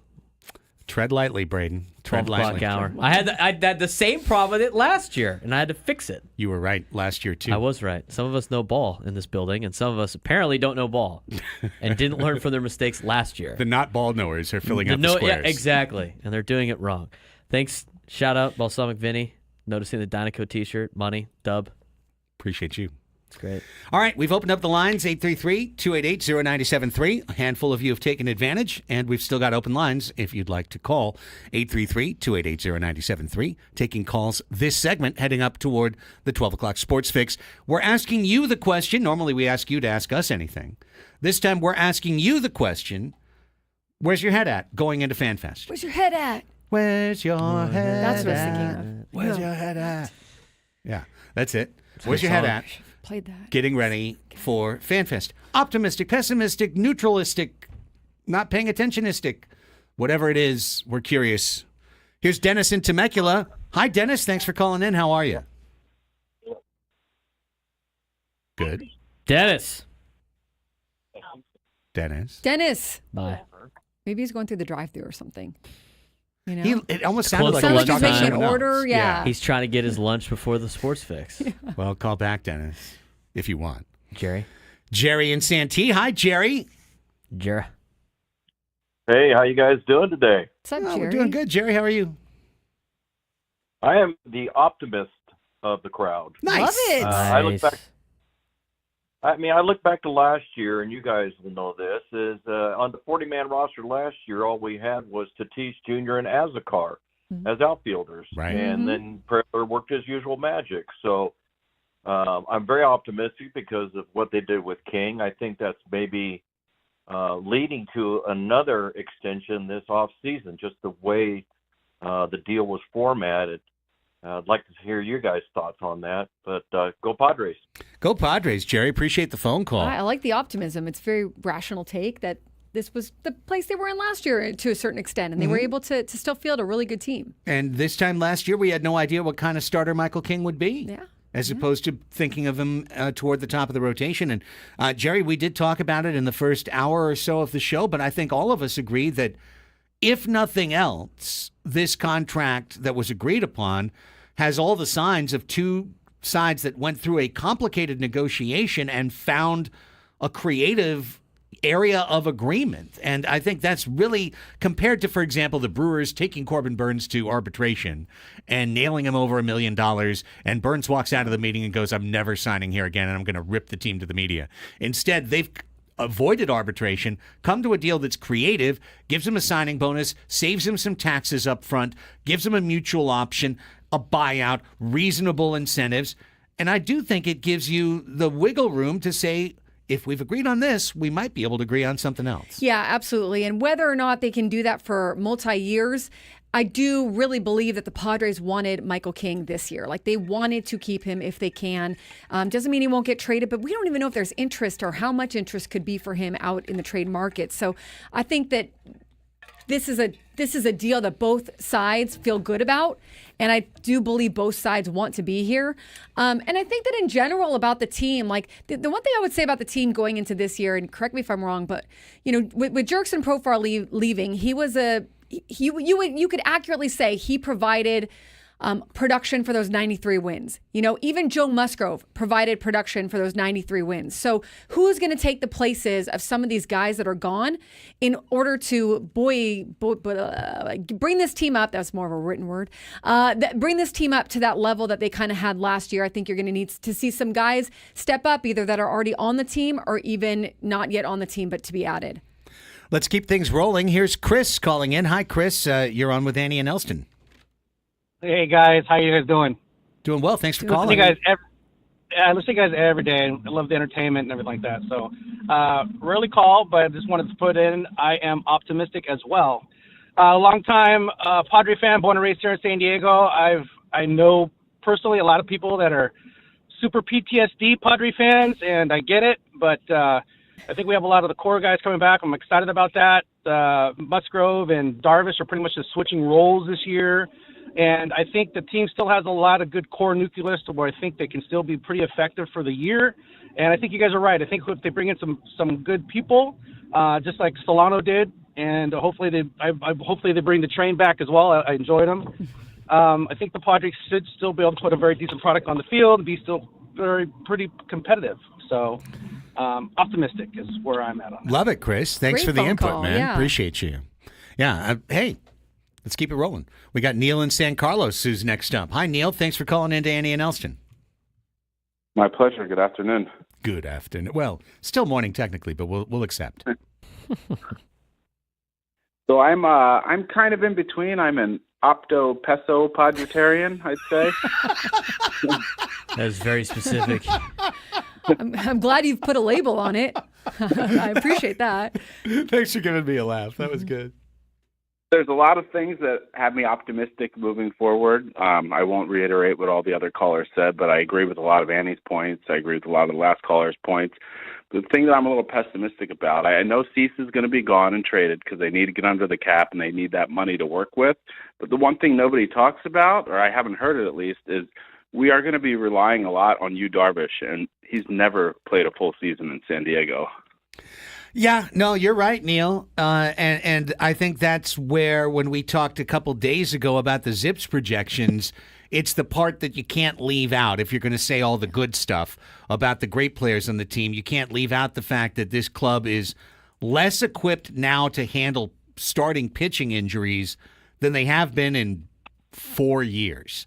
4 years ago, the pitching staff collapsed when they didn't have enough backups in the rotation, and you had Weathers pitching on a broken ankle, in August and September. The Padres aren't that far away from that. There's no Adam Major to call up. There's no Robbie Snelling or Dylan Lesko or, go down the list. They don't really have that depth guy right now. Austin Krob is the next guy up. He's never pitched above Double-A. So I think you need more depth or you need some luck along the way, and the luck, I think, Annie, would be Yu Darvish throwing 175 innings. Yeah, and you want Yu Darvish to be fresh for the playoffs, so if you have to work that schedule a little bit and hopefully have the depth to do so, you want to do that. We saw how dominant he was in the playoffs. That is when Yu Darvish is really at his best. He understands what those moments are.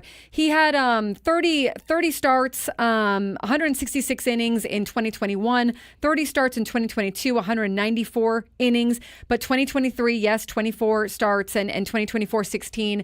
He's getting up in age. He's going to be 39? 39 this year, I believe. But the good thing about you is he is always trying to find ways to better his body. And so no doubt this offseason, last year was weird for him too with the personal matter. That was a tough year for him with whatever that was. That's true. That was not an injury. Yeah, that wasn't an injury. And so I think that he's got a good shot at coming back this year, feeling a lot better and a lot stronger. And I'm sure he's done that work in the offseason as well. Yeah, I think what you have to do with you is treat it not dissimilarly to when Michael Walker was here, where you just kind of put a number of like 130, 140, and that's what you pretty much expect to get from Yu Darvish. And if he starts opening day, not the actual opening day, but if he's in the rotation for the first turn through, you probably figure there's going to be some point in the beginning or the middle of the year where he has to be out for a little bit of time. But at the end of the year, you hope that he is standing with a healthy arm, feeling good, ready to pitch for you in a playoff scenario, because you saw last year how no matter what, he's got the savvy. He's the guy you want out there in a big game situation. So that's how I look at it. Padres probably have to manage his innings. You just can't count on him to roll out there for 33 starts and 180 innings. Yeah, and you shouldn't have to at this point. I mean, that's where you really would hope and want for that depth. Yeah. Last call of the segment. Here's Wayne in San Diego. Hi, Wayne. Thanks for calling in. Hey, how's it going, guys? Hey, Wayne. Going well. Okay, I'm a positive person in general. I think you can really see that the Padres are just as good as last year, or if not, just a little under. I mean, I really do like the idea that you guys came up with Brandon Drury, right-handed, and Peralta, left-handed. Yeah. They could both fill some needs in the outfield as well as, DH. I like both those guys a lot, and they also have some power. Mm-hmm. They seem like good, chemistry guys. I also like the ideas of keeping Dylan Cease, maybe getting rid of our closer, Suarez, and saving money there. I think we have some good back-end pitching, still. And who knows, maybe, your favorite guy, our knuckleballer does a good job again this year. I like him a lot. Me too. I don't think there's any, stress or worry about this whatsoever. The only thing that concerns me is the ownership. And I think that'll end up working itself out. I mean, the old saying goes is that you worry about the stuff that you can control. The stuff that you can't is like, hey, don't worry about that. Yeah. Hey, Wayne, that's been a mantra I've tried to live my life by. And I'm telling you the honest truth when I say that. That's one of the things that if you can let go of the feeling of anxiety about things that are completely out of your control and only focus all your feelings, anxiety, confidence, whatever, onto things that you actually have an impact upon, you'll be amazed at how much healthier you feel. Awesome. I love it, man. Awesome. Great call. Thanks, Wayne. You too, Wayne. Enjoy. Great weekend as well. Hope to see y'all out at FanFest. Well, how about that? See, I hope that, a certain segment of our every single day, every single segment listening audience caught some very normal, well-adjusted, calm, happy Padres fans saying, hey, things look all right to me. Maybe just think about it. I think there could be time for dooming, but why don't you let it get to that if it gets to that? Maybe save that for later. It might never come. Or you can just live in it the whole time, waiting and hoping and praying that you'll have that grim morning one day where you go, I was right, Bold strategy, Cotton. See if it pays off. 12 o'clock Sports Fix coming up next.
It's 12 o'clock. It's a Friday. You ain't got no job. You got nothing to do but to listen to us, Sandy and Elsten, your midday hang. San Diego's #1 sports station, 97.3 The Fan. Annie Halbram, Craig Elsten, and Braden Soprenet all together in our Odyssey studios. Sun is peeking out over Murphy Canyon. We're ready for the back half of the program, but not our final 2 hours of the week. We'll be live with you at Fan Fest tomorrow at this time. We'll be kicking off the show tomorrow, 24 hours from now. Bonus hours. Bonus hours, 12 Bonus to 2. time. Got some great guests lined Yeah, up. I'm excited for our guests. Looking forward to it. Are we allowed to say who they are? Yeah. The Tre- other shows The did. morning show. Okay. Yeah. Trevor Hoffman. Jackson Merrill. Let's go. We have times on that, correct? Yeah. Trevor is the first. It's 12:10. Yeah. Right at the beginning. Jackson right after, 12:20. We get 10 minutes. We knock him out. Yeah. Yeah. I don't know that we'll take a commercial break until 12:30 tomorrow. I agree. Yeah, I think that's a good idea. We'll probably just go through, and then we'll just play a whole bunch of commercials. But that's what... It's you know, weekend gonna be fun. programming. Yeah. Who Yeah, cares? it's weekend programming. Really excited to talk to both of them, though. Two great ones to have stopping by. Nothing like a Hall of Famer and a should-have-been Rookie of the Year. Yes. And two guys who absolutely love baseball, competing, all of it. Teammates, love being good teammates, the whole thing. Well, speaking of baseball, that's where we always kick off the 12 o'clock Sports Fix. It's your weekend preview edition with all the news you need for the sports weekend to come on the final day of January in 2025. Believe it or not, January Thank the Lord. feels like it was January is 900 days long. finally over. On I the- like January. On the 82nd day of January, here we are. And here's Annie with baseball. All right, let's start Groundhog with Day. the Padres. So the Padres and Michael King have agreed to terms on a one-year contract, thus avoiding arbitration. The deal includes a $3 million signing bonus and a $1 million salary for 2025, plus a $15 million mutual option for 2026, with a substantial buyout, according to Kevin Acey of the Union Tribune. There are also significant contract incentives that could push King's salary this season to $8 million. The Blue Jays and right-hander Max Scherzer are reportedly in agreement on a one-year deal with a $15.5 million guarantee without any deferrals. Because why would the Blue Jays need to defer at this point? The deal for the Boris Corporation client is pending a physical. The Jays have a full 40-man roster and will need to make a corresponding move to make this official. The Mariners are bringing back Jorge Polanco. Seattle is reportedly in agreement with the veteran infielder on a one-year deal pending a physical that guarantees $7.75 million and includes a vesting/player option for 2026. There are an additional $3.5 million available in incentives. Seattle intends to move the longtime second baseman to third base. The Dodgers announced that they've designated Ryan Brazier for assignment. That's the corresponding 40-man roster move for signing of old friend Kirby Yates to a $13 million free agent deal. Los Angeles still has 5 days to explore trade possibilities before they need to place him on waivers. Los Angeles owes Brazier $4.5 million for the coming season. He had a great turnaround with the Dodgers after getting released with a 7.29 ERA in 21 innings in 2023 with Boston. He had a sub-1 ERA in 39 games, but missed 4 months with a calf strain in Los Angeles. Utility man Garrett Hampson has signed a minor league contract with the Diamondbacks, per an announcement from the team's AAA affiliate, the Reno Aces. Hampson will be a non-roster invitee in spring training with the Snakes next month. And finally, right-hander Kendall Graveman missed the entire 2024 season due to shoulder injury. But ESPN's Jesse Rogers reports that the veteran reliever is now healthy and generating interest in free agency as the bullpen market continues to pick up steam late in the winter. A team signing Graveman would be betting on a bounce back. He was a solid starter earlier in his career, but missed the 2019 season recovering from Tommy John surgery and was converted to a relief role. After that, could he be a possibility for the Padres? Very interesting. And we don't know. Here's Braden, though, with the football story or other stories. I got some college news. Always have college sports news. Friday's deadline for filing objections to the nearly $2.8 billion NCAA antitrust settlement yielded more than a dozen legal challenges attacking the landmark deal. 4 antitrust experts told ESPN the deal is still likely to be approved, but some objections have the potential to delay, reshape, or derail it. Any significant delay in the settlement could create a new wave of uncertainty and chaos for college athletic departments who have made plans to begin paying their athletes this summer. Many of the contracts athletes have already signed would allow the schools to back out of paying players if the settlement is not approved. Some states have passed laws that would clear the way for their schools to start paying players even if the settlement fails, which could give them an advantage in recruiting or retaining athletes. The settlement would allow schools to directly pay their athletes moving forward and force the NCAA to pay back damages to a group of more than 100,000 former and current athletes who claim to be victims of antitrust violations. The large majority of those damages would be paid to football and men's basketball players. The athletes and lawyers who filed objections in the last week raised concerns with several parts of the pending settlement, including claims that future limits on how much schools can give their athletes create a new legal cap, violating the same laws that prompted these cases to be filed. Claims that the $2.8 billion damages payout is too low and the formula used to distribute that money is unfair to women athletes, walk-on athletes, and others. A clause that places a limit on team rosters could eliminate thousands of opportunities for athletes to play D1 sports in the future. Alleged conflicts of interest for the plaintiff's attorneys, including a clause that obligates them to use reasonable efforts to support NCAA lobbying in Congress for a new law limiting future antitrust challenges on the spending limits established through the settlement. This is the big settlement that they agreed upon in terms of limiting roster spots, in terms of paying their athletes, in terms of how many roster spots would get a full scholarship and being able to get paid, plus all the back damages paid to those athletes 2014 and beyond, I think 2016 and beyond, or whatever it was. Those are all facing different litigation as they try to get this deal done. This is the same deal we've talked about potentially getting done in April, but obviously a lot of moving parts with the opening up the gigantic Pandora's box of paying student athletes. Which has been just spilling with these kinds of things since it was open. Yes. So more litigation, more problems. Sounds like they could still find a way to... More money, more problems, Braden. Exactly. Agree upon some of these things. But it's $2.8 billion NCAA settlement amid weighing in. A judge is weighing this amid objection filings. We'll see how that plays out. Yeah. On the court, an actual sports part of this, last night, a couple local teams were in action. UC San Diego came back against Hawaii, ended up cruising to a victory over the Rainbow Warriors on the road. They'll have a bye for their efforts of flying to Hawaii and back on Saturday. Pepperdine beat San Diego last night 98-90. San Diego outscored them in the second half, but it was a 15-point deficit at halftime that really did in the Toreros. With the win, Pepperdine got their first win against a West Coast Conference team not named Pacific. San Diego has now lost 9 straight basketball games and are 1-9 in the West Coast Conference. Tomorrow, two of the 3 teams are in action in men's college basketball here in town. USD will play host to Loyola Marymount at 3 o'clock on ESPN+.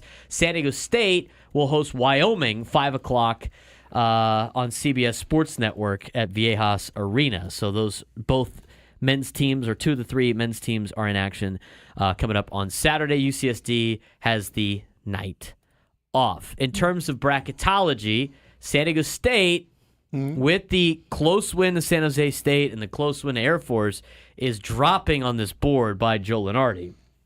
They are now considered a last 4-in team. Ooh.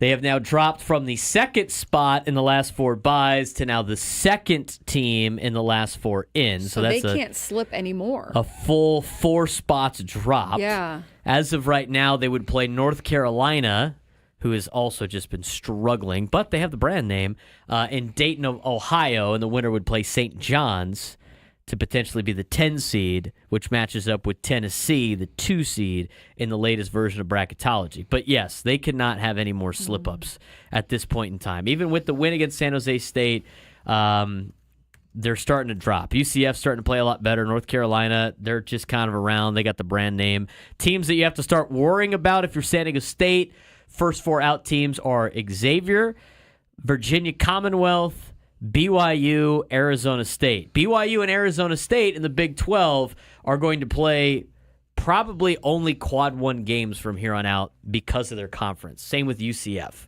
and probably North Carolina. So, yes, San Diego State cannot afford any more slip-ups if that's the case. Yeah. Baseball starts today in America's finest city. Did you guys know that? No. Huh? What? Today is the first day of baseball for any local school or professional team. Point go. Loma Nazarene opens up in an hour, 50 minutes. The first pitch, Sea Lions and Chico State, 1 o'clock at PLNU Carroll B. Land Stadium. They start a 3-game series this weekend against Chico State with a game today at 1 o'clock. They will also take on Chico tomorrow in a doubleheader at 11 a.m. and 2 p.m. So baseball's back in America's finest city. Good luck to the Sea Lions. With the Sea Lions, who come in as the defending NCAA Division II West Region champions. Yeah. Don't miss the party. America's most scenic ballpark.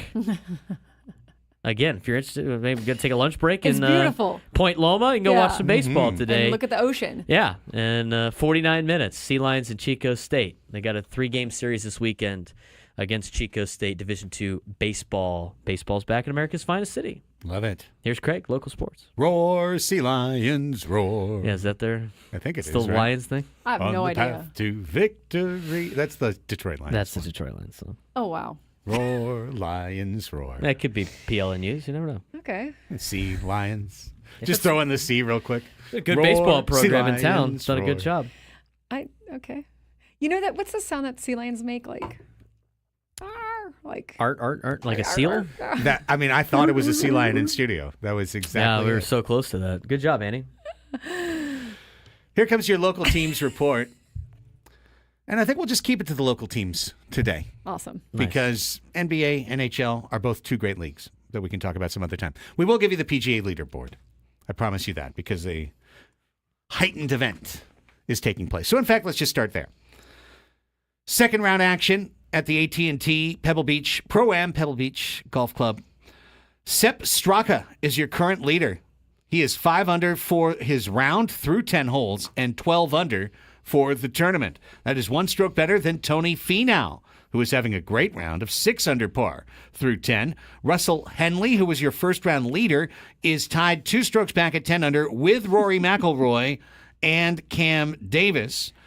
At 9 under, Lee Hodges, Nick Taylor, Rasmus Højgaard, and Eric Cole. Patrick Cantlay is amidst a trio at 8 under, including Justin Rose. At 7 under, Shane Lowry, Lucas Glover, amidst a group of about a dozen golfers. Victor Hovland is in that group as well. Also, world number 1, Scotty Scheffler, is at 7 under par. So Scheffler right now, 5 shots off the lead.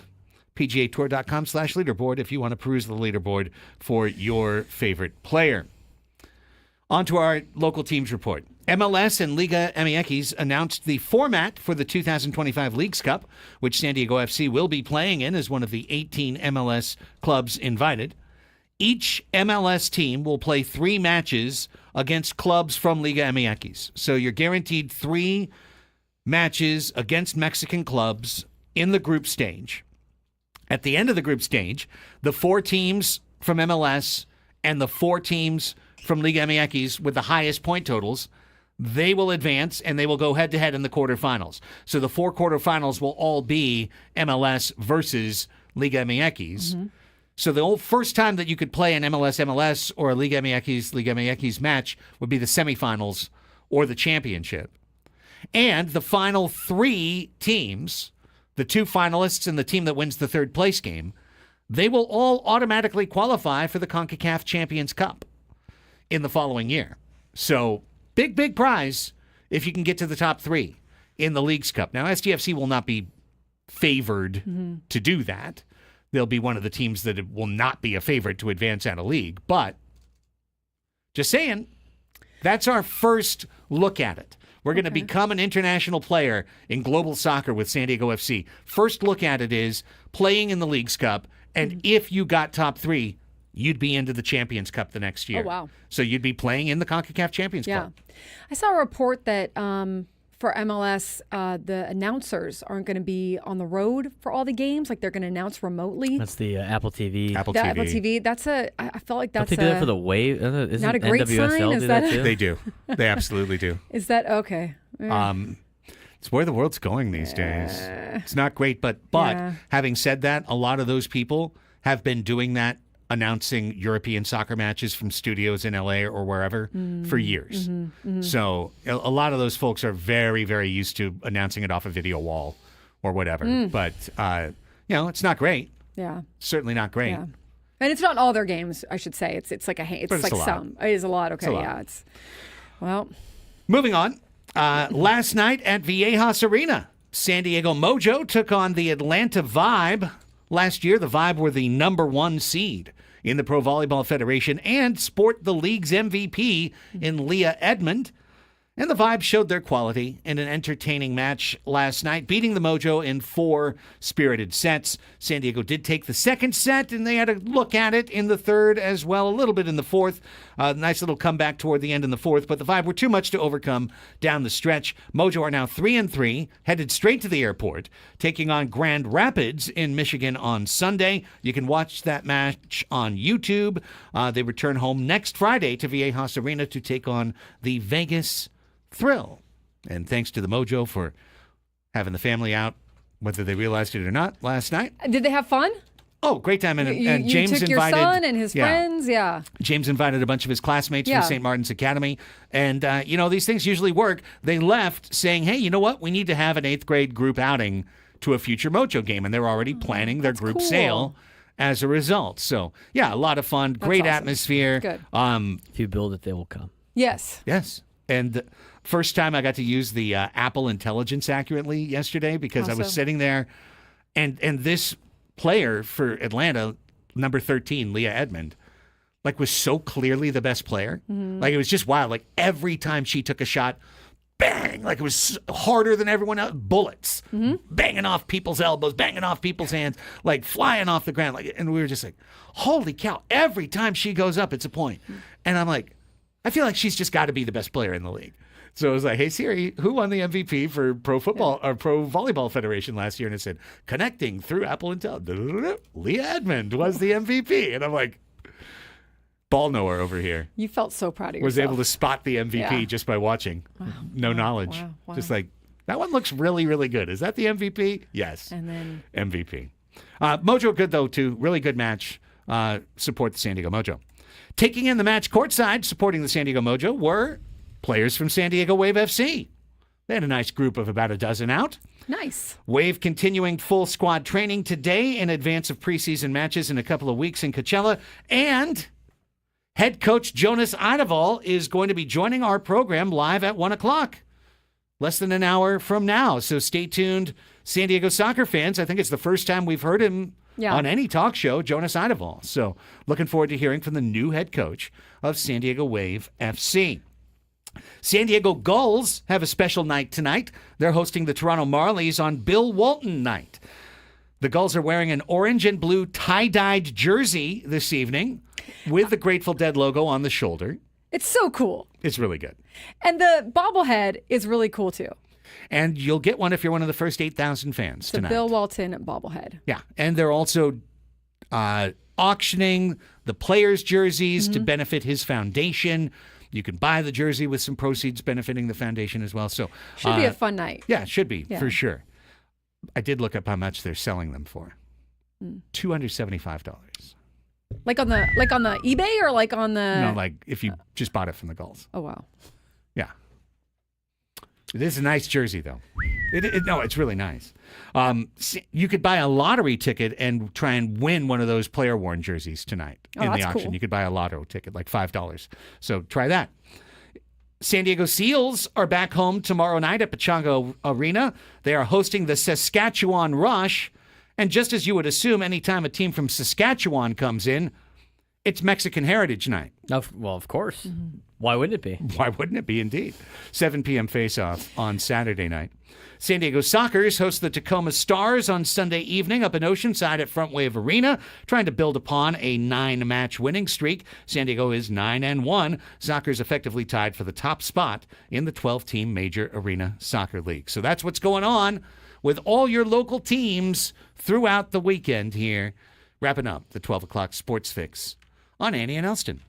Cool. Let's take a time out. When we come back, we'll set up a college hoops weekend preview. And we've still got Mind the Gap left to be played. Our final silly game of the month. Last chance to qualify to go see Scorpions in Las Vegas. So stay tuned. A lot of fun between here and the top of the hour when Jonas Eideval joins us. We're just going to keep rolling. Annie and Elsten on the Fan.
You know what your best app is for your big game party? It's right there on your phone, and it is called Underdog, the best place to cash in on all your takes during the big game.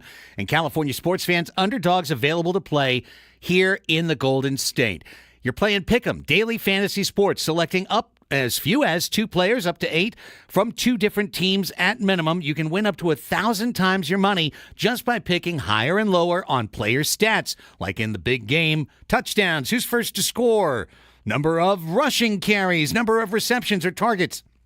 They've got everything you could possibly imagine and all your favorite leagues, teams, and stars to choose from. Underdog's also the only pick'em platform that puts the power to cash out in your hands now. You can either keep riding with your entry or tap win now and cash out whenever you want. Underdog, bottom line, best place to play pick'em. I've been using it for a couple of months and love it. Download the app, sign up with promo code Craig. That's my name, CRAIG, and deposit now. You can get up to $1,000 in bonus cash instantly. That's promo code Craig. Must be 18 plus, present in a state where Underdog Fantasy operates. Terms apply. Concerned with your play? Call 1-800-GAMBLER or visit ncpgambling.org.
This hour on 97.3 The Fan is brought to you by Robert Half. 9 out of 10 hiring managers are having difficulty hiring. Robert Half is here to help. Our recruiting professionals utilize an award-winning AI to connect businesses with highly skilled talent. At Robert Half, we know talent. Visit roberthalf.com/talent today. Andy and Elsten back with you. Again, the show's just going to accelerate from here on out. We've got Mind the Gap coming up next segment. the game of multi-generational trivia, and quite literally your last chance on our show to qualify for our Vegas Grand Prize giveaway for this month. We'll have a new contest next month, new drawing, new Grand Prize. But for this month, this is your last shot. Then at 1 o'clock, the head coach of San Diego Wave FC, Jonas Eidevall, his first appearance on 97.3 The Fan. Looking forward to chatting with him and catching up on a Wave Club that has been just, I don't want to say beset, but it's been turned over. It's a almost complete turnover of the club. Kalen Sheridan's there. Couple familiar faces are there. You know, Delphine Cascarino, who came in last year, is there. Maria Sanchez, who came in last year, is there. But a lot of the stars that you watched the first 2-3 years are gone. So, and the former head coach is gone. The interim head coach is gone. And Eidevall is here from across the pond. So we'll find out what Jonas has to say. Really looking forward to that interview at 1 o'clock. He'll be followed at 1:20 by Media Melanie, checking in with a television streaming recommendation for the weekend. And then we'll wrap up with Ask Us Anything. So, I mean, direct line to Gwen and Chris from here on the Annie and Elsten program. So, with that, let's get into a little college hoops in this segment. The story at the top of the UT page, sports page today, Reese Waters likely not going to play for San Diego State this year. And it makes sense. He's this deep into the year. He still hasn't been medically cleared. Yeah. The bone issue in his foot. And because he hasn't been cleared yet, let's just imagine that today a doctor was like, never mind, you're cleared. Well, then you're talking about at least 3 weeks to ramp up. And then you wind up with what at the end? 6 conference games to play and then straight into the tournament. And you lose your year of eligibility. Right. You know, it's gone and that's it. Or he takes the medical red shirt and then it's up to Reese. Does he want to play his final year at San Diego State like he had previously decided? Or does the transfer portal beckon? Is there greener grass somewhere else? Will someone take a chance on a kid who didn't play all year based on what he did in previous years? I'm sure someone would. But I think the Aztecs are, I don't know if they're cautiously optimistic or fully optimistic, but I think they're at least hopeful that Waters will stick and stay. Yeah, exactly. And you understand this from his side exactly. Like you might as well not have the opportunity taken away to play a full season and to be healthy and everything. And so for him to go ahead and sit this one out makes sense. And the team's been doing well. I mean, a little bit, more of a young and an inexperienced team. And of course you would want to see Reese Waters, and he's such a good player, but this one makes sense on kind of both sides. Meanwhile, as you just heard Braden say, if you were listening to the 12 o'clock Sports Fix, the Aztecs bracketology has taken a hit to the point now where they would be in that line of teams where just about every year, one, if not more, of those teams gets left out of the tournament and winds up getting overtaken by somebody unexpected who won their conference and kicked another conference champion down into an at-large berth or whatever. You never want to be in the last 4 teams in. No. Here's the other thing. When you're one of the last 4 teams in for real, you usually have to then win 7 games to get to the championship because you wind up going to Dayton and playing in the play-in and being in one of those 4 teams of 68 that have to fight to just make it into the round 1. They have to play the round 0 game. So, which is never fun. No.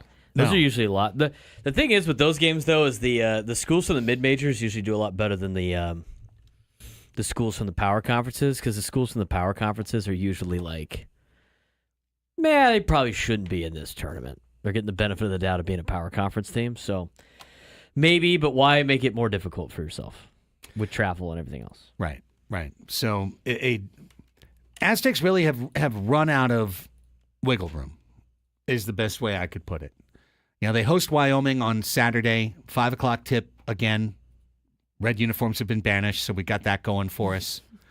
Hang the banner of the 5-0. 5-0. Just quit while you're ahead. Lock it down. That's right. And I mean lock it down as in a chest with a padlock. Yeah, and don't ever open those again. Forget the combination. Just completely forget it. You would really, if you could have gotten Reese Waters back, their top returning scorer and someone who's got so much experience, like could really benefit this type of team. but you also, like you said, you just can't push it, and they're running out of time. So you've got a team with the Aztecs that is a little bit less experienced and a little bit younger than they probably were hoping for this season. And they got to hang on here somehow. Store the jerseys next to the Ark of the Covenant and wherever they store that in the Indiana Jones movies. Put Final that nails away. in the chest. Put that chest away. in the back of the building. Yes. I like it. There's just even another struggly win is going to really hurt. It's going to hurt them. The Aztecs. They are out of wiggle room. However, they could build themselves back a little wiggle room if they, for like 3-4 weeks in a row, went out there and played right to their number, beat the teams they're supposed to beat by a handy amount, keep winning on the road, keep doing what you can do. You've still got those great non-conference games working for you in your resume later in the year. But one more, and you're going to drop another line, and you'll be in the first 4 teams out. And then you're basically just counting on winning the West Vegas tournament. Yeah, they're playing Wyoming tomorrow. That's at Viejas Arena, right? Yeah. Not in the Dome of Doom. No. Thankfully for that. Although the Aztecs Viejas hasn't been their best place this year. I know. And that was one where I think it was, gosh, I hope I'm not wrong on this, but I believe it was Miles Bird who was like, we know we're not playing well at Viejas Arena. We know that can't continue. We don't know why, but we are going to get back on track here. I'm paraphrasing him completely, but they're very aware of that, and it's a weird thing. Inexplicable. One of those losses was to the number 3 team in the country at the time. True. The other one's the Utah State is leading the conference. The UNLV one's the only one that's like, probably should have won that game. But, those are 3 tough teams you got to play Yeah, at exactly. home. It's a good point. It's not like they lost to California Baptist at home or something like that. Meanwhile, UC San Diego continues to have, honestly, they're not the same level. Big West isn't the Mountain West, but they're having, in terms of their consistency and playing the teams that they're playing, the best season of any of our local college basketball programs. Good for Eric Olin and good for this program. It's just, again, for them to be their first official year that they can compete in Division I and have a chance to take this all the way. This is awesome for them.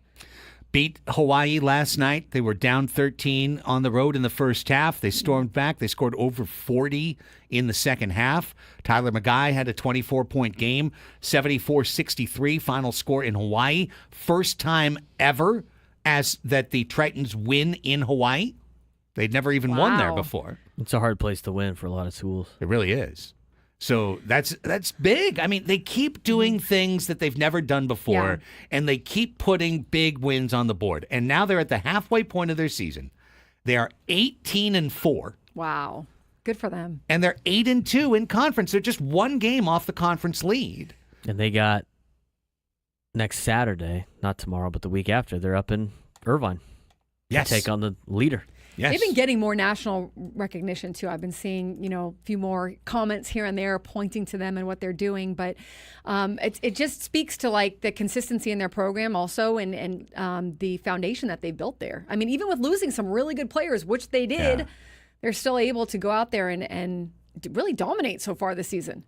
Well, I've been spending the last day or two building out the Sacramento trip for the first week in April to go see the Padres play the A's up there. Yes. And that's locked in. We've got the tickets now. Oh, good for you. Yeah, How much were tickets? Well, it's a small park, so they are charging. Yeah. They are charging. I saw that they were sold out.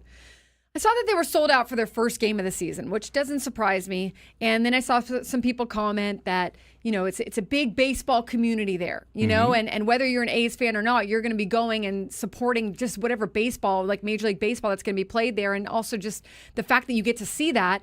I guess I'm curious to see if that lasts the whole year or not, But now they are sold out. It's giving me Chargers and Carson vibes. And I guess when you have a small ballpark, as long as you're filling it up, you get to raise those prices and be like, well, we're going to charge more because there's so few seats. But if they're not filling it up, then that's a different story. Well, the cheapest seat at Sutter Health Park, Sutter Home I don't know. Park, Yes. Sutter Health Park. Sacramento. The cheapest seats are Don't cost the on Sacramento a A's. kind of like Lake Elsinore style grassy berm down the right field I line. love a grassy Probably berm. great in the summertime. $60 for those On the berm? on the berm.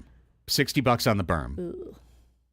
And Yeah, in And the he doesn't- summertime, and he can doesn't you like those anymore. imagine Yeah. when those are like 200 degrees? There's Yeah. no way those are going for $60 in the summer. But for right now. for okay. right now. Yeah. And At least it's grass and not turf. Yes, yes. I mean, we got some pretty decent seats, like down kind of first basey. They give you the visual look. Yeah, looked, yeah. looked great, but Yeah. they were like 135, I 130. think it'd be cool to. I mean, it's probably going to be a cool visual because it's so small. I Yeah. mean, it's an intimate ballpark, and as much as we can kind of make fun of, which they deserve to a certain extent, right? The A's position, and even Tampa, although Tampa was a natural disaster, and that's why they're playing in a minor league ballpark. Yeah, theirs is not really their fault. Right. To see games in it is probably kind of cool. It's a very intimate setting. Minor league ballparks can be really, really cool for that reason. And you get to see major league players playing in a minor league ballpark. I'm curious for the players if it feels the same, but I think there's probably some players that are going to appreciate how it kind of feels to them as well. Here's my suspicion is that the Padres will have generally middling to positive reports. Well, and there's also, because it's not just playing on the field, Right. and the Padres get to do that in what should be good weather, which is why you're going to that Bingo. game, but it's also your clubhouse conditions, your training room conditions, your food conditions, everything that is they're saying that they're making better for the major leaguers. Like, how good is Yeah. it really, you know? So I think teams like the Padres that one off their way through Yeah. and roll in early April, Yeah. and the crowds are going to be huge because Sacramento's It's backing new. their team. Yeah. I think they're going to be like, you know what? The clubhouse stinks and I hate being out in center field or whatever, but the atmosphere was pretty It was cool. kind of fun. It reminded me of my minor league days or my high school days or whatever. Bingo. Yeah. But ask the Angels the third time Right. in. Or the A's players, if, Right. if you got some truth serum in them for the entire season. Anybody right. anybody that has to go there multiple times. Yeah. So That's the what Padres I'm could just be like, it's only we only have to spend 3 Right. days here. And then they get to bounce. And then we're out of here. Seattle comes back and goes, no, you don't get it. This place sucks. Yeah, we got to go back to Sacramento. Oh, God. Right. And when it's 111 degrees Yeah. outside, which it will be. They will have first pitch 102 at 7 o'clock Yep. at night. And they're sharing that thing with the River Cats. They are. There'll be a game there every day. Basically every I'm day. sure that feels gonna be Wait, great. I thought the River Cats had to move somewhere else. No, the or- Giants team is sharing the field. The Giants team will be also there. It's a minor and major league ballpark all at the same time. It's crazy. And that's not even for this year. That's for years. Years. All right, we got to take a time out. But what I'm hoping is that UCSD throws an even bigger monkey wrench in all this and makes me take a trip in March too. What's their path now? I mean, they just Win the Big West. Yeah. They have to win the Big Okay. West. I mean, at this point, like if you're the Tritons, the champion at the end of the season is the real champion of the conference, in my opinion, because everybody plays each other and it's a full slate. Yeah. And then if you want to make the tournament, you got to get hot in a weekend. I think the Big West went to the West Coast Conference tournament style, which is way better. Which is like Yeah, they'll get like 2 buys or something. the best teams are in the semis already. Yeah. Which Yeah. is every way to do it. People always look at the West Coast Conference bracket and make fun of it because it looks kind of dumb because it just goes like 2 teams, then it like just Yeah. branches all the way out. It's like, that's a dumb tournament. Well, in reality, if you're going to play all these games in the regular season, you better have an advantage of winning your conference. Otherwise, what's Right. the point of even playing any of these games? I mean, look at San Diego State. Like, if San Diego State were able to finish first in the Mountain West, why do they have to play 4 games to win the tournament and make the NCAA tournament when they should, get rewarded for winning the Mountain West Yeah. or whoever Right. it happens to be? So, I think they did decide to do that. So, it'd be the top 2 spots are where you want to be if you're UCSD. Well, let's take a time out, and when we come back, our last silly game of the week. We're playing the game of multi-generational trivia, Mind the Gap, where you have to beat me in answering a question aimed at a boomer, a Gen Xer, a millennial, and Gen Z, a kid. Can you do it better than me? Let's find out. Phone lines open 833-288-0973, 833-288-0973. We'll screen a contestant during the break. We'll come back. We'll play Mind the Gap next. Silly games around the bend on San Diego's #1 sports station, 97.3 The Fan.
All right, here's where I got to catch up on a couple of these. I told you it was long. Yeah. First off, we want to remind you to keep listening. If you are in our biggest fan contest, stay tuned because at 1 o'clock, before we bring on Jonas Idoval, we will be giving out the latest name and announcing today's biggest fan for a chance to qualify for a night in our Odyssey suite at a future Padres game. Register your name at 973thefansd.com/biggest fan, and potentially your name could be called sometime between now and March. Exciting. So that's coming up next segment. Scorpions return with their 60 Years of the Scorpions Las Vegas residency show live February 27th to March 11th at PH Live at Planet Hollywood Resort and Casino. Tickets are on sale now at Ticketmaster.com. But if you can beat me in Mind the Gap today, you'll be qualified for a chance to win our grand prize, a trip to Las Vegas to see Scorpions on March 6th, plus a 2-night stay at Planet Hollywood and a $100 gas card. Let's go. Let's play Mind the Gap. And today it is Benoit in Oceanside, who is our contestant. Welcome back to the show, Benoit. How you been? Bonjour, comment ça va? Okay. Benoit. Comment allez-vous? Come see, come saw, you? is what it sounds like. Oh, come see, come saw. Yeah, I'm okay. But I'm glad I'm on the show. Appreciate you, Benoit. It's great to have you here. You are the last person to get a chance to qualify for this particular Las Vegas getaway. So we wish you the best of luck. We're playing Mind the Gap today, Benoit. You probably know how it works, but just in case for those who don't, we have a set of 4 different trivia boxes. One of them is filled with questions aimed at boomers. Then you go a generation down to Generation X, then to Millennial, and then all the way down to Gen Z. We got boxes of trivia for each of those. Benoit, you're going to go first, and then we're going to alternate, you and I, picking those various boxes. And our quizmaster, Braden Soprenet, is standing by. He'll give you an option of things like TV movies or slang or pop culture, etc. TV and film, pop culture, music, headlines, or slang. There it is. And he'll give you a trivia question. If you get it right, you've cleared that category. You're done. If you get it wrong, I have the chance to steal. Same opportunity for you. If I get a question wrong and you haven't cleared that category yet, you have the chance to steal. We'll go back and forth until one of us has cleared all 4 categories. That person is the winner. The one other advantage you get, Benoit, you get 2 lifelines. One time, you can ask Annie for help on a question.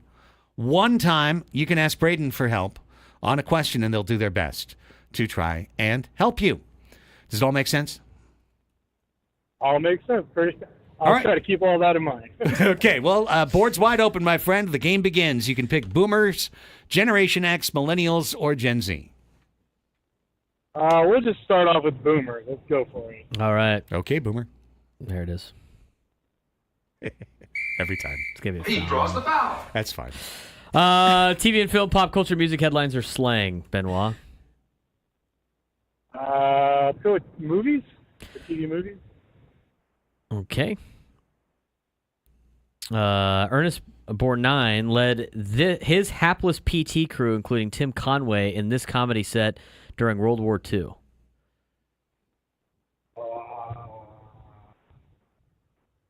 I think he didn't get a burning word. I can't. No, not down. Periscope. I can't remember. I knew you were going to know this. Is it F Troop? Oh, okay. McHale's Navy. McHale's Navy. Everybody's next Oh, guess. because he. Don't worry. No one got it right. No one got it right. Everyone got it wrong. Because who would know that? I've actually heard of McHale's Navy. Sure. That's something I have heard. Well, of. they McHale's remade the Naval. movie, and he's in it. That's why. McHale's Navy. That's Yeah. why. All right. I'm gonna try Generation X. Daryl Hannah and Tom Hanks starred in this 1984 romantic comedy about a mermaid who saves a boy, then seeks him out 20 years later. Splash. Splash is correct. Daryl Hannah. I was 12. You know, there were thoughts. Wow. There were thoughts at the time. Wow. I was waiting for you. I was hoping you would. Foul. Thoughts about her Stop! mermaid? Go to the bench. Keep those thoughts to yourself. 3 fouls on Craig in the midway through the second quarter. and your Third quarter. We're in mermaids. the third quarter now. Benoit, back to you. You've got the whole board. We can go wherever you want. Millennials. All right. All right, millennial. Oh, we'll do pop culture. From 1992 to 2004, customers of McDonald's were asked if they wanted this option. Would you like to blank? I'm sorry. Can you say it again? Sorry. Say From 92 to 04, customers of McDonald's were asked if they wanted this option. Would you like to upgrade to? Supersize. Supersize. Oh, can't you Supersize still me. do that? No, they got Oh, rid you of that. They can't? got rid of that after the Supersize After Me. Supersize Me. After the movie came out? Yeah, Oh, 'cause they that is realized- hilarious. yeah, they got the rid of it. documentary? Yeah. You know, that guy died last year. No! Yeah, the Supersize Me documentarian. He died of Oh, that's alcohol, sad. Furlock. That alcohol sucks. poisoning, Yeah. which he apparently was drinking tons of alcohol during that entire Oh, experiment. wow, I So didn't know most that. of the liver problems were not actually from McDonald's; it was from the hard liquor that he was But drinking. I'm sure during the deal. McDonald's will allow you to get a bigger meal. Well, what do they call you it? can still now? have it I mean, large. you can get a yeah, large. It's really big. The Supersize Me really, they just made the large Supersize. Yeah. All right, we're tied rolling 1-1. back. We've Enough each taken McDonald's one talk. category off the board. Put the fries in the bag. That's right. Back Me. to me, and I'll try Boomer. Okay, Boomer. Okay. Finish the lyric. Oh Lord, it's hard to be humble. Blank. Oh, man. Blank, blank, blank, blank, Oh, blank, wow, I blank. don't know. 6 blanks. It's hard to be humble. When you've got hips like these. No. What category is this? Music. But what generation? Boomer. Boomer. Oh, I don't know. Do you this know one. the answer, Benoit? You can steal. Oh, Oh Lord, it's hard to be No humble idea. when you're perfect in every way. Wow. Wow. Well, Who sang that? I don't know. Didn't say. Okay, I just fair looked. enough. It's a country song. No, that's why I didn't get it. That What if would On be the that Red would Greg be would've a got it? country song when you're perfect in every way. On the Red Greg would get it right. Okay, well, I lost. Back to you. Boomer, Gen X, or Gen Z? Gen Z. And movies?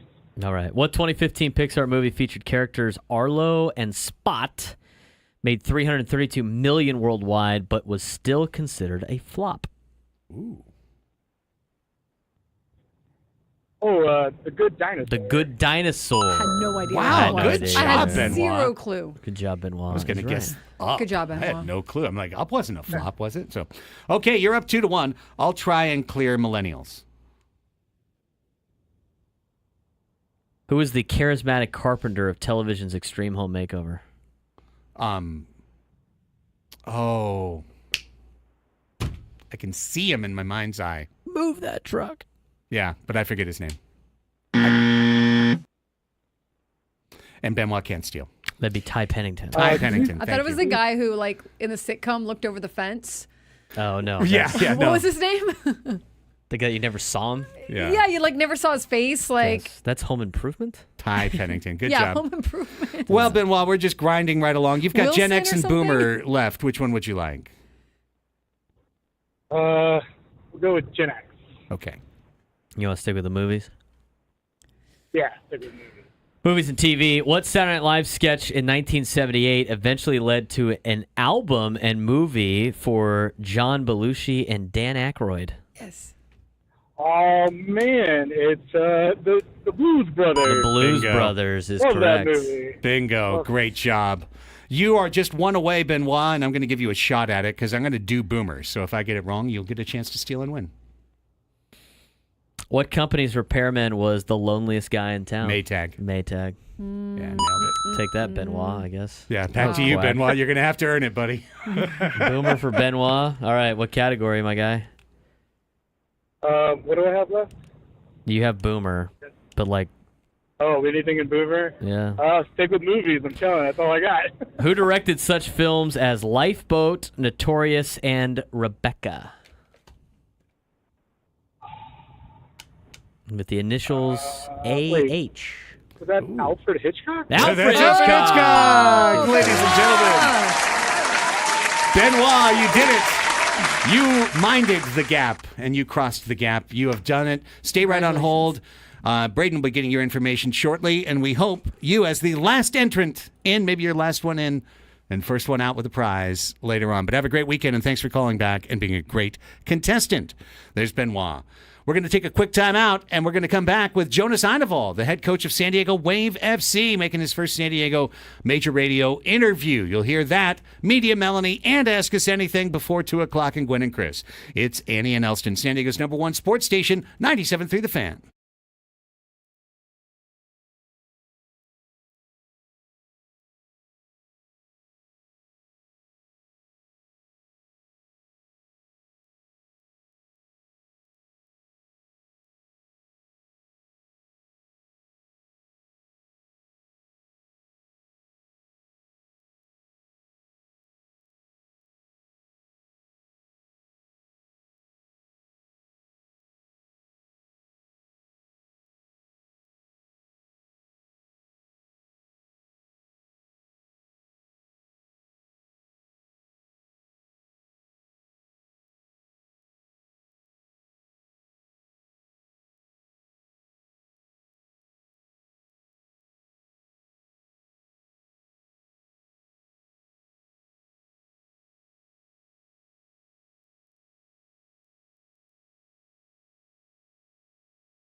About to welcome on the head coach of San Diego Wave FC, but it is 1 o'clock, so let us begin with what many of you are waiting for with bated breath, which is the announcement of today's biggest fan.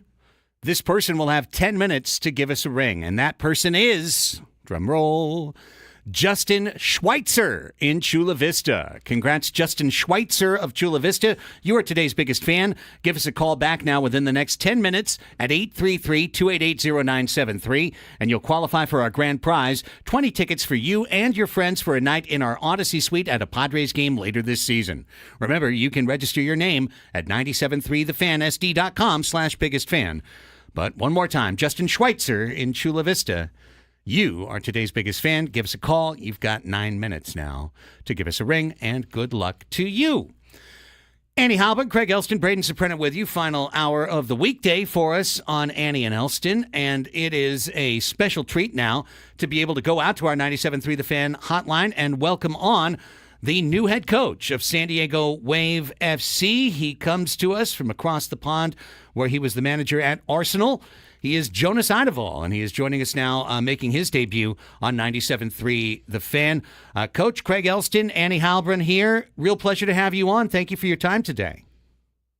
Thank you so much. Pleasure to be on. All right, are we saying it right? Jonas, not Jonas? It's Jonas. Jonas. See, that's what I thought, too.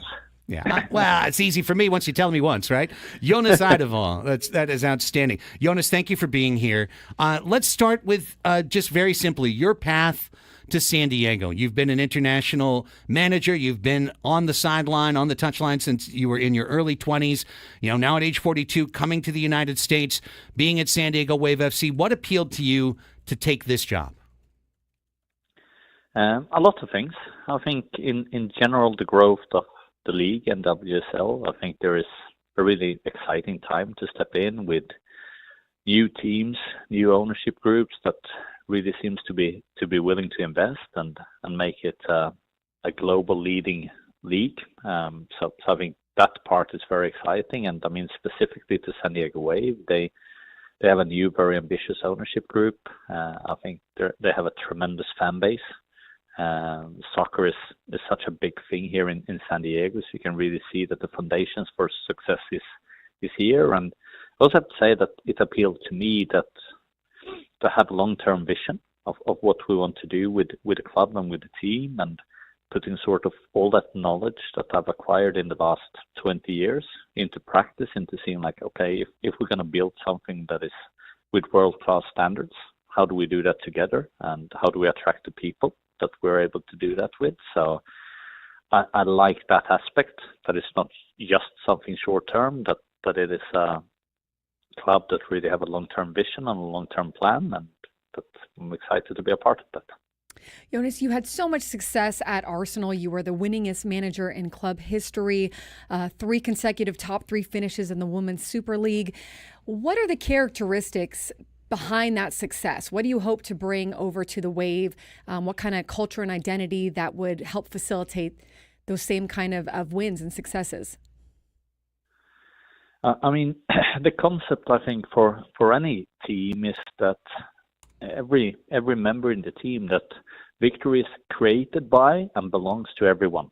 And that's the mindset that we need to have, that everything we do out on the pitch is an extension of the work that has been done before. And that could go from anything to how we travel, to how we eat, on how we prepare before training sessions. And that, for me, is a high-performing organization, when you understand that what we see the team is doing on the pitch, it's an extension of all the work and all the details that we do. And I think it's not only about getting the big things right, it's about getting the details right all the time. Mm-hmm. Because football, or soccer, as you say here, it still gets me a little bit time to get used to, is sometimes it's decided by the smallest margins. Yeah. And you have to be willing to fight for those margins, but also understand that it's almost like the butterfly effect is in place, that you don't know that the tiniest actions can actually have the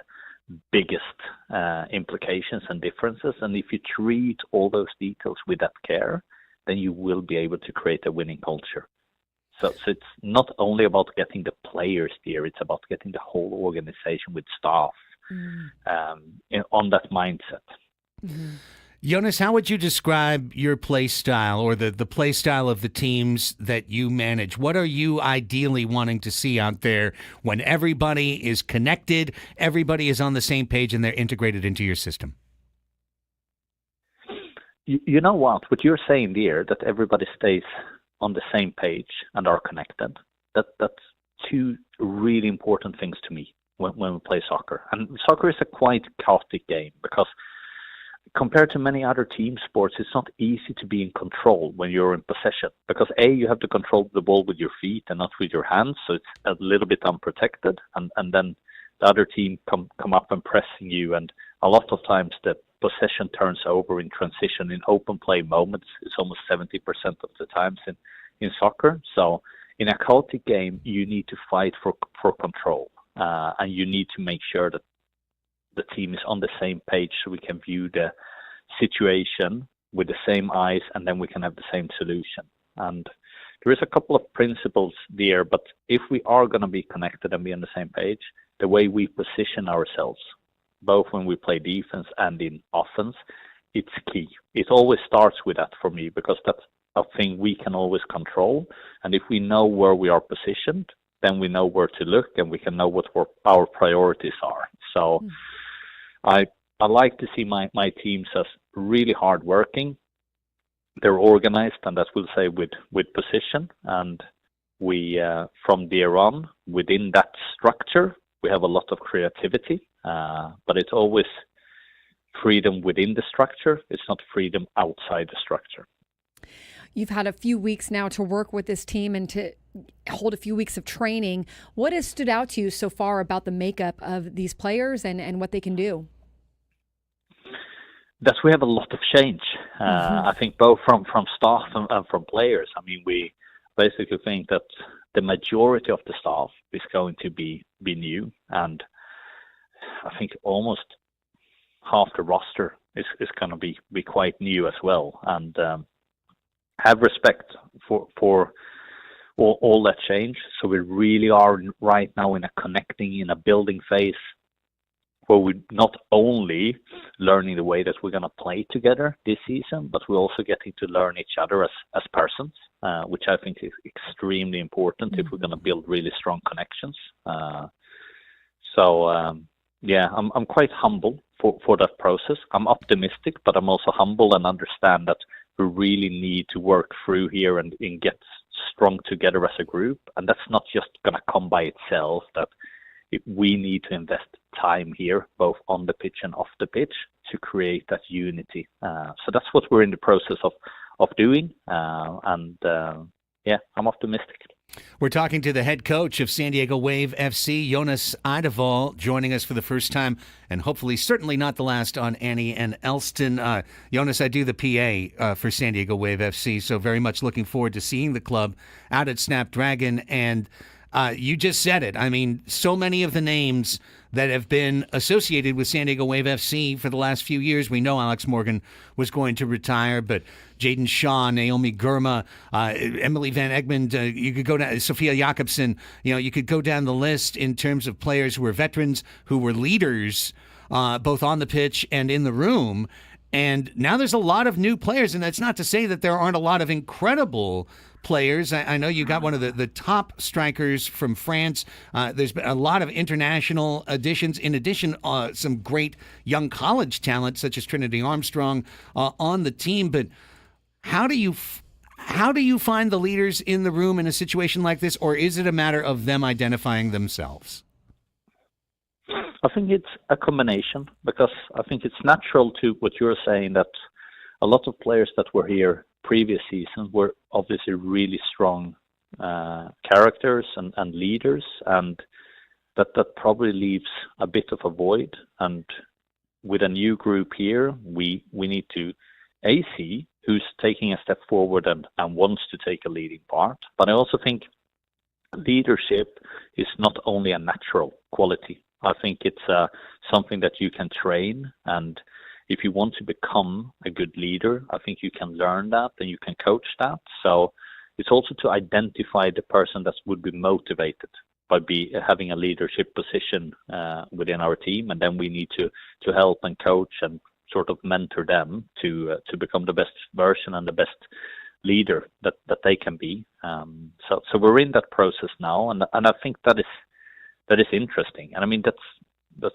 part of what's exciting here now, that we have the ability to build something completely new, which is not necessarily bound by anything that we've done in the past. We can take the best bits that's been from the first seasons here of the franchise, and we can keep them, and we can work with them as a foundation for us, and then we can build other bits on top of that.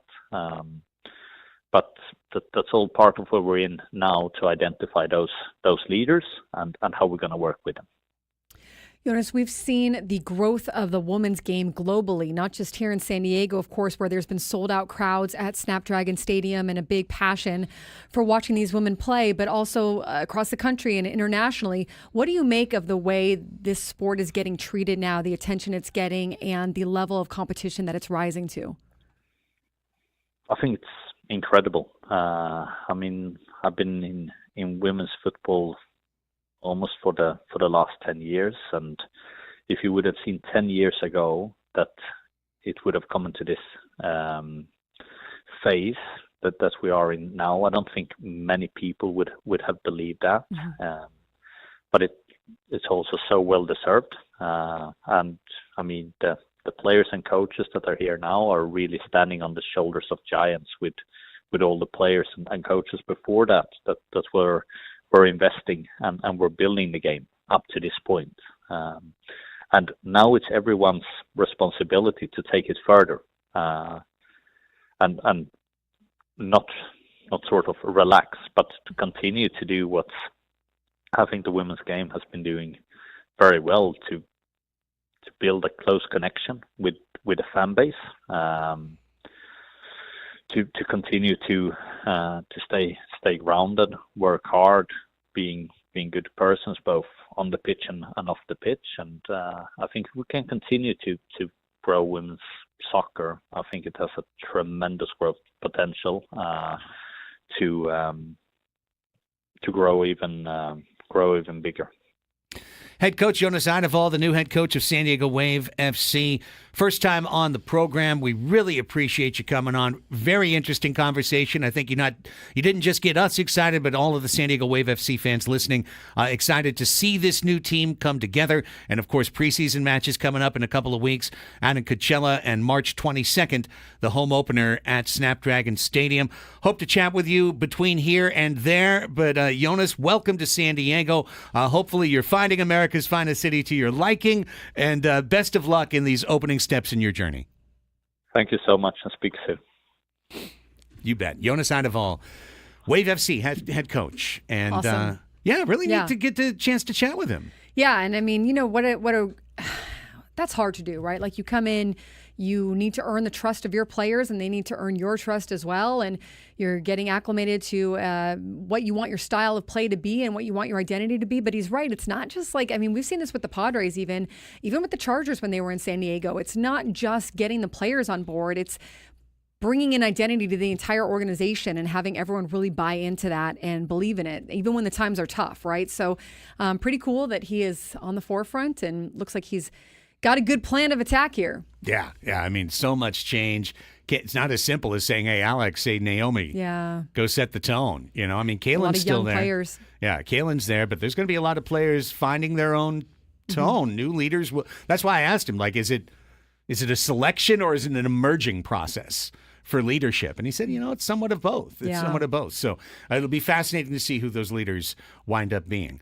The leader for streaming television recommendations is coming your way next. It's Media Melanie. She is standing by for our regular Friday Crossing Stream segment.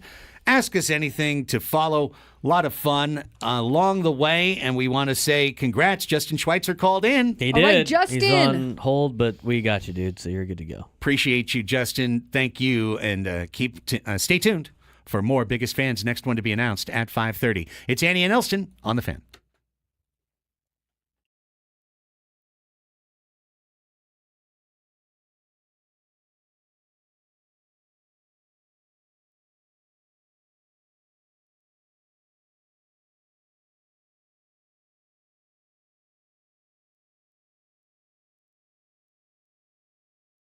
Ready?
Nothing.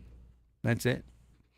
All right, Annie and Elsten, second to last segment, heading into the weekend, but I can't say second to last segment of the week. Just a reminder, all of our shows will be live from FanFest tomorrow. Ben and Woods from 10 to noon.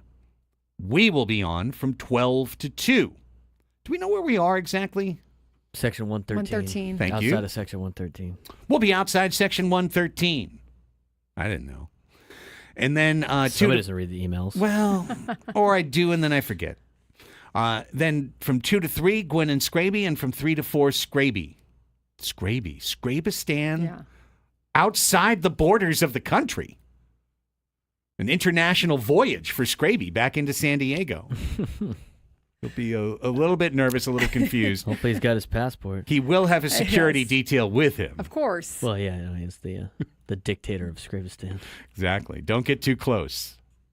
He might bring you with him. You might never come back. The black sites in Scrabistan are every corner. Every corner is a black site. All right. Chairs be warned. Right. You can just break something You randomly. can lose your arm. Yeah. If you're a chair. you Although can lose your arm. if he kills a chair in a jurisdiction that's not his or a country that's not his, you know. I don't even think he realizes the amount of minutes we devote to him on a day-by-day basis. Just pretending he's an evil dictator. Yes, Yeah. exactly. I mean, he might not be able to make it out of Petco Park if he breaks one of those chairs.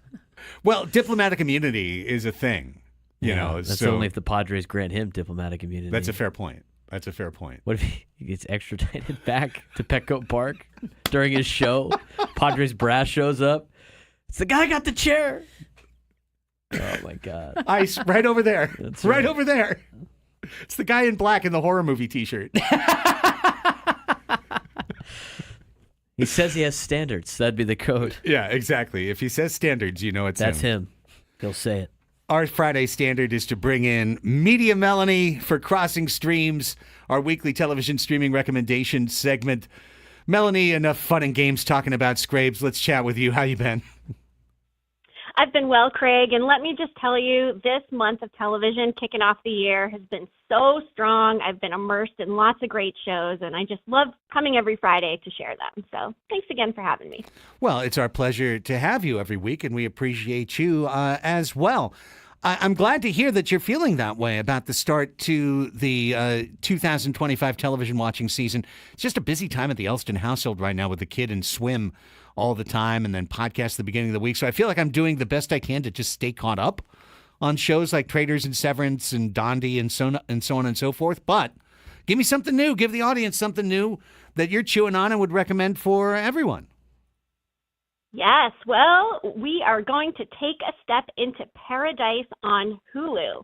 This is a new political thriller series, and it's from the creator of This Is Us, Dan Fogelman, which, by the way, This Is Us, one of my favorite shows of all time. And not only that, but this stars Sterling K. Brown, who played Randall in This Is Us, and it is set against the backdrop of a picture-perfect town. But the story quickly unravels, and we get a tale that's filled with secrets and power struggles and heart-pounding twists. In fact, the end of episode 1 delivers a twist I'd even compare maybe to Sugar or even bigger than the one we saw in the pilot of This Is Us, because it was so unexpected. I mean, I did not see it coming. And, you know, the show's really just got this foundational Fogelman feel. And even though there is this big twist, there's also just such a focus on the emotional storylines that have impact. We also have James Marsden in the show. He co-stars as President Cal Bradford. He is a beloved leader, and his shocking murder becomes the central season 1 mystery. And with all of this chaos brewing, Sterling K. Brown's character, Xavier Collins, who was tasked with protecting the president, steps into the spotlight, first as a suspect, but then he goes on a journey to uncover the truth behind this assassination.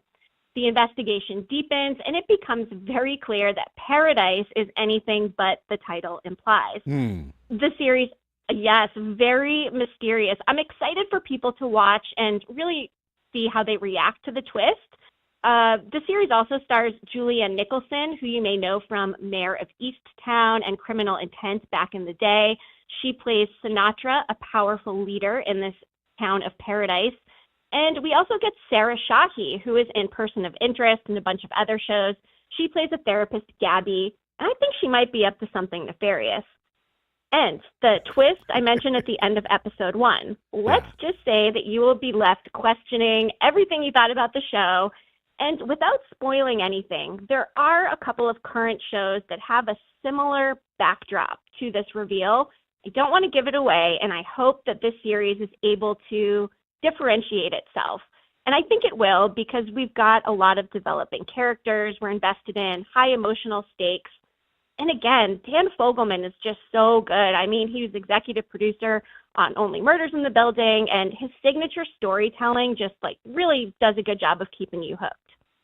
So if you guys are into this and want to uncover the secrets of Paradise, the first 3 episodes are now available on Hulu. New ones are dropping weekly on Tuesdays, and there's 8 in the first season. So far, so good. Okay, so is it fair to say that the recommendation is to watch the first episode, get to the twist, and see how you feel? Yes, exactly. I think it could go either way, but I also think that because this is a Dan Fogelman show and it feels like it's going to differentiate itself with the emotional investment, I think it's going to work. I have high hopes for it. Okay, Paradise, streaming on Hulu, 3 episodes now, weekly for probably the next 5 weeks or so, on Tuesdays. Great recommendation, Media Melanie. I'll just tell you, I'm catching up on a show that has a new season coming out, a 3rd season in February, and that's Invincible on Amazon Prime. That is the animated series that is built off of Robert Kirkman's Invincible comic books. Robert Kirkman is also the creator of The Walking Dead. And the premise, I would say, the elevator pitch premise back to the first season is, what if Superman was completely evil, as told from the perspective of his son?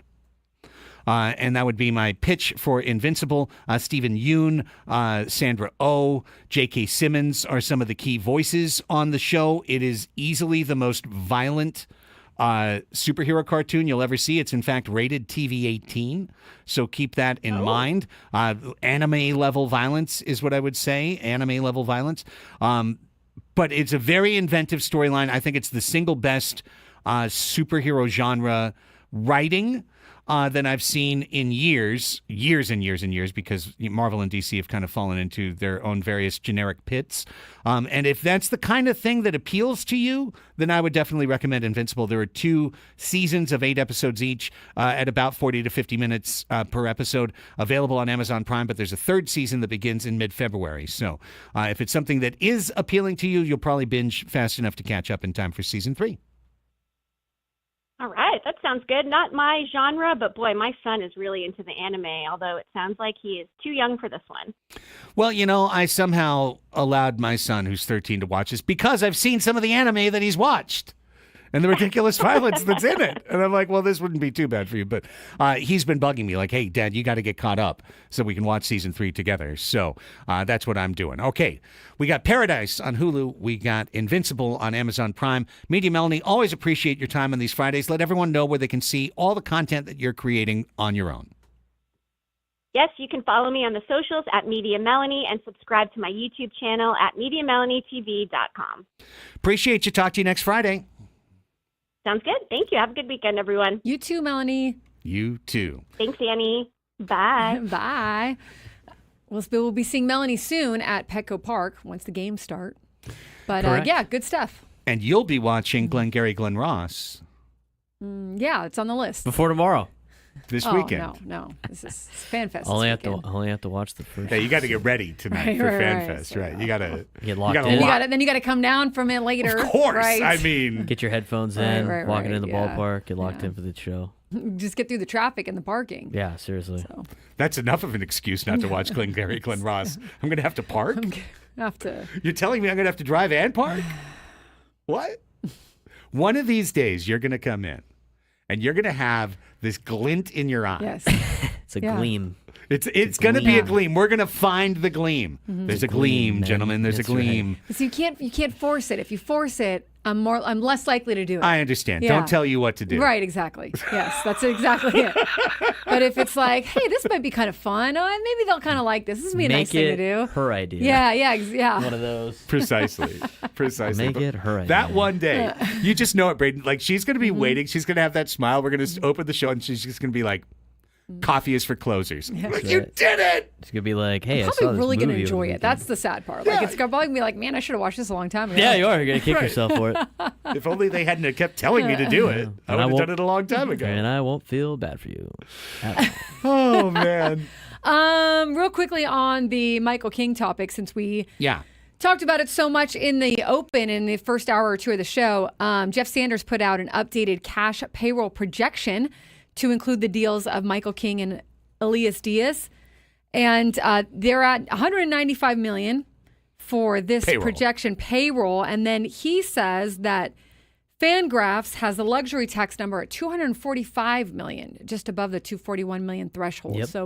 So it didn't really affect it, I guess. Has it not been updated? Or maybe, I don't know. Fangraphs has been updated. Okay. The estimated 2025 payroll, according to Fangraphs, was 211, and now with this deal, it's down to 205. But the luxury tax number is at 245. Isn't that exactly where it was before? No, it was at like 240. But like yesterday after Diaz, I thought it was at 245. It's possible. Maybe. I thought that's what we've been talking about all season. Is it's like just a little over the threshold, but so they're still a little over the threshold. It sounds like it, at least according to Fangraphs. Right. Well, they're always right. I mean, they're usually right. So, but the trade's still coming then. The buyouts have been added to 2026 already. Michael King buyout 3.75. Elias Diaz buyout $2 million. Elias Diaz gets $2 million on a buyout. Tyler Wade $50,000. All those buyouts have been updated to 2026. Boy, wow. So that's I don't like that. I just turned him into a $5.5 million player. That's a $5.8 million against the cap next year on all that stuff.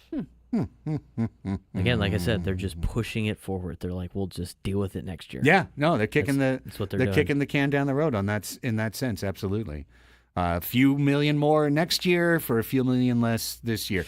So King, King accounts for 7.75 according to Fangraphs. So bottom line, the Padres dropped their payroll number, but they did not add to their CBT number by signing Michael King. The number basically stayed in place. Here's what Sounds they did. like it. Here's what they did.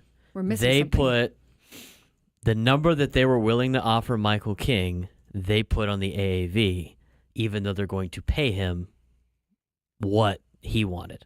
Right. So the 7.75, which is relatively what they were willing to pay him in arbitration, right, is going to the AAV this year. He's going to get the $8 million, 8 point whatever anyway, but they're not going to have to pay for the full 8 towards the thing. So they are saving some money in that sense. They basically were like, we're going to give you what you want, but we're going to put what we want on the books for the AAV. And this is a way that we can both win at this.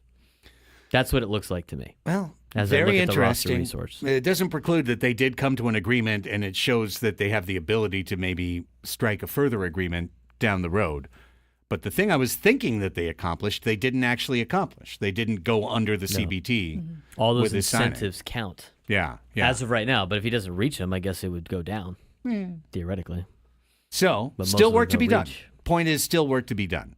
And even if they cut $10 million off by trading, for example, a Suarez, that would only bring them down to like $6 million under the CBT numbers. So there's still a lot of complicated stuff yet to come, but as we've detailed for you throughout the course of today's show, there's also a lot of bargains opening up on the free agent market. So the idea that we can get to someplace interesting and creative over the next month and a half, I think it's still very much in play. Here's what we're going to do. Take our last time out of the show. And when we come back, we're reopening the phone lines for Ask Us Anything. 833-288-0973 is our phone number. 833-288-0973. Give us a call right now. You got 13 minutes, 12 minutes to call the show. And when you do, we'll put you on hold. We'll put you on the air. All we're asking for this segment is you have a question ready to ask the show. Doesn't even have to be about sports. It's Ask Us Anything. And then Gwen and Chris at 2 on San Diego's #1 sports station, 97.3 The Fan.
1:43, wrapping up our weekday portion of Annie and Elsten. Again, tomorrow, Saturday Scrub Show, 12 to 2, live from Padres Fan Fest. Trevor Hoffman joins us at 12:10. Jackson Merrill scheduled to join us at 12:20. Time subject to change. You never know when guys are going to get rolled up. Nonetheless, we are looking forward to those two interviews with a Hall of Famer and a should-have-been Rookie of the Year and All-Star. He was an All-Star. And we'll be out there talking Padres baseball with y'all. You know, I don't know if we'll be opening up the crowd mic or just going through kind of the topics of the week, but we'll be doing it. And earlier when we opened up the phone lines to get your temperature on Padres baseball, it was a lovely 98.6. It was a perfectly normal temperature. No fever, no depression, no hypothermia. Everyone felt pretty okay. With that, let's find out what's going on now as we play the bumper and open the lines again.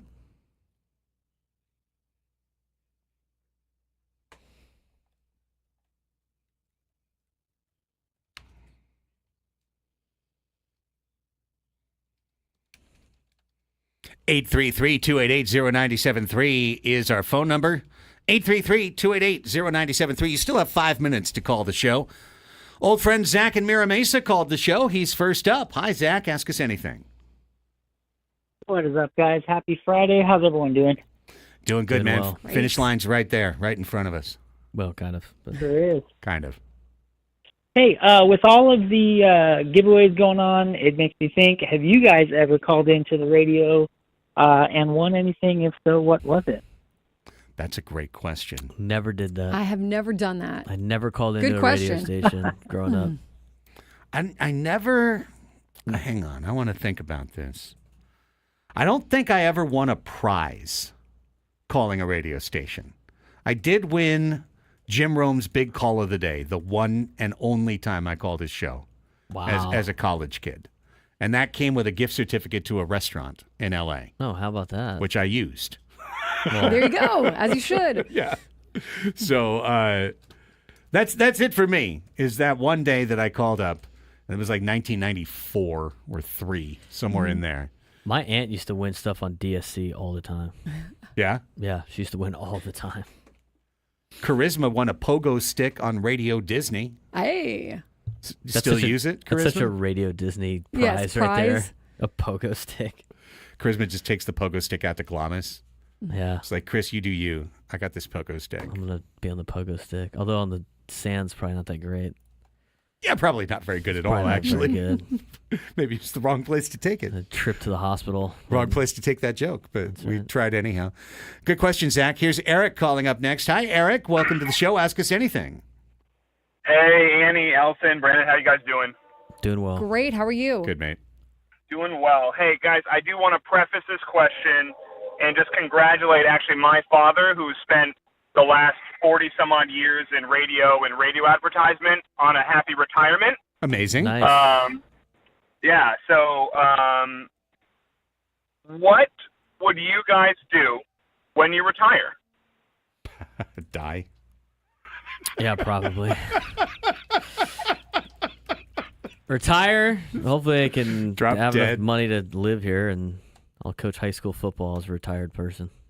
I don't know what I'd do, man. I mean, I'd play more golf. This isn't a business that you retire from very early. My wife has already been, like, all teachers get offered these retirement packages, because they're always trying to flush out the older, higher salaried teachers to get someone new that they can underpay. And so she's been getting these things, and she talked to me, I have an offer to retire in a year, or an offer to retire in 3 years. I'm like, honey, what the hell are you going to do? Mm-hmm. What are you going to do when you're not teaching, and that, drive us up the wall with house projects? My friends' parents are starting to get the age of retiring, and like they retire, and it's like great for like a month, and then they like run out of things to do. And then they quickly start finding these hobby jobs that they start doing. My dad said, because he's getting up there in age, but he enjoys working. He's like, being one of those retired volunteers at like the zoo, like helping out at the zoo would be kind of cool. Or a red coat or something. Right, like doing some volunteer stuff that's like kind of a job, but you'd be doing it anyway. Yeah. Our That's industry is cool. different because you could do this for a long time. See, and here's the thing, Eric, and in I'm, some capacity. yeah, I'm like being pleasant about, but also like I'm serious about this. Since I was of a pretty young age, I decided to go into jobs that I would love. Yeah. And it's that old saying, if you love what you're doing, it's not work. Yeah. So I don't think about retiring because I don't feel like it's a drag to show up here to do this radio show. I mean, I feel humbled and privileged to do this show. When I do PA for a international soccer match or the Wave or, knock wood, SDFC, like that's a privilege to be there, to have the mic in front of me and 30,000 people in the stands, or to announce the soccer's match. It's a privilege to be doing that for the indoor soccer audience and the San Diego fans. So, like, for me, these are all great things that I'd want to do if I was retired, right? Like Luke Combs' song, doing this. If I wasn't doing this, I'd probably still be doing this. That's it. Dude, that's a great way to put it. Eric, thank you, man. Have a great weekend. Thank you, guys. Appreciate you. Here's Mary. Hi, Mary. Thanks for calling in. Ask us anything. Or somebody named Monroe. Or other person on the line. Carl ID sucks. See ya. Bye. Here's Jason in Claremont. Hi, Jason. Ask us anything. Hey, how you guys doing this Friday? Doing well this afternoon. Awesome. So I always tend to call in with like some food questions. I've called in before and asked you about favorite hamburgers, sandwiches. Yes. Favorite pizza. Hungry now. So this one, what's your favorite taco stand? There's so many, dude. I can't pick a favorite. Okay. I have come to the conclusion here in San Diego that every neighborhood of San Diego, or whatever San Diego FC calls their, what do they call the 18, whatever? Yes, the 18. Every area of San Woven into Diego one. has at least a good taco shop. There's and so like, many good when you ones. start fighting between different areas of San Diego, I usually just go like, I bet you they're both ridiculously awesome. So I have a list of about like 15 all over San Diego that I enjoy going to, and I can't just pick one. I mean, I have many. Bad Hombres in Santee is awesome for tacos. City Tacos, if you're going to go sit down on La Mesa Boulevard, is a place I always enjoy, and I think they make great tacos. Taco stand's pretty good throughout the county. Tacos LG down in National City or Chula Vista is where you'll get the originals. Las Ahumaderas down there in National City is super authentic TJ style street tacos. But the one that's right down the corner from me is Rigoberto's on the corner of Jackson and Fletcher. And that's where I will usually go for the end of the night taquitos, the end of the night quesadilla, that type of thing. That's my spot. I got so many, dude. I can't even list them all. Here's Martin in Santee. Hi, Martin. Ask us anything. Good afternoon. Craig, this one's for you. Just talking about things you love and retirement, which I've done recently. You're a big soccer fan. So what drew you? Did you play soccer as a child or younger, or Nope. was it when you first started broadcasting and got into it, or what? Yep. What's the love that got you to today? First time I ever really interacted with soccer in my life was the 94 World Cup. Real talk. Okay. When I was 22 at that time. And, Alexi Lawless and Marcelo Balboa and Tony Miola and all of those people. That's the first time it was even a twinkle in my eye, so to speak. I really started to get into soccer when I was working in it. Starting in 2009, I started working for the San Diego Sockers. And while it's an indoor club, anyone in soccer knows the outdoor game and is connected to it. And that really started to open my eyes through it. And then I think that was the beginning. And it just continues from there. As we talked about earlier this week, Martin, I still don't have a European team. I don't wake up at 4 a.m. every week to see Manchester United or Everton or, one of those clubs. I've really been a United States centric supporter. But that was the other thing for me, Martin, was the first time I went to an LAFC match, 2019, and I was in the 3252, in the giant wall of fans. That's the first time I understood what it meant to be a supporter, what supporter culture was, and it's fascinated me for the next 7 years. And I was a supporter for Loyal through all the years of their existence. So Right. that's where it started for me, man. So you never played as a child? And okay, No. I'm grateful for the passion. I still 94 was the World Cup Los Angeles, right? Yep. Yeah, U.S., yeah. Yeah. And I remember being up there. I didn't go to a game, but just the atmosphere was, and I can understand it. So I appreciate it, and I appreciate the variety of things. Braden too, your high school stuff. It's just a nice thing. And Annie, of course, always what you bring the depth with the Padres. So appreciate your show, and thank you guys for always taking my call. So Hey, thank no, you. thank so you, much. Martin. Thank you, thanks Martin. for calling, It's a good way to Martin. end the week. Exactly. Yeah. We are so privileged and happy to be here for you every week. And we'll be back tomorrow with a bonus episode from 12 to 2. Yes. And then back Monday from 10 to 2 and every day going forward. But that's it for us today. Gwen and Chris are in the On Deck Circle with Matt Scraby, and they'll be along from 2 to 6, Scraby alone from 6 to 7. For Annie and Braden, I'm Chris.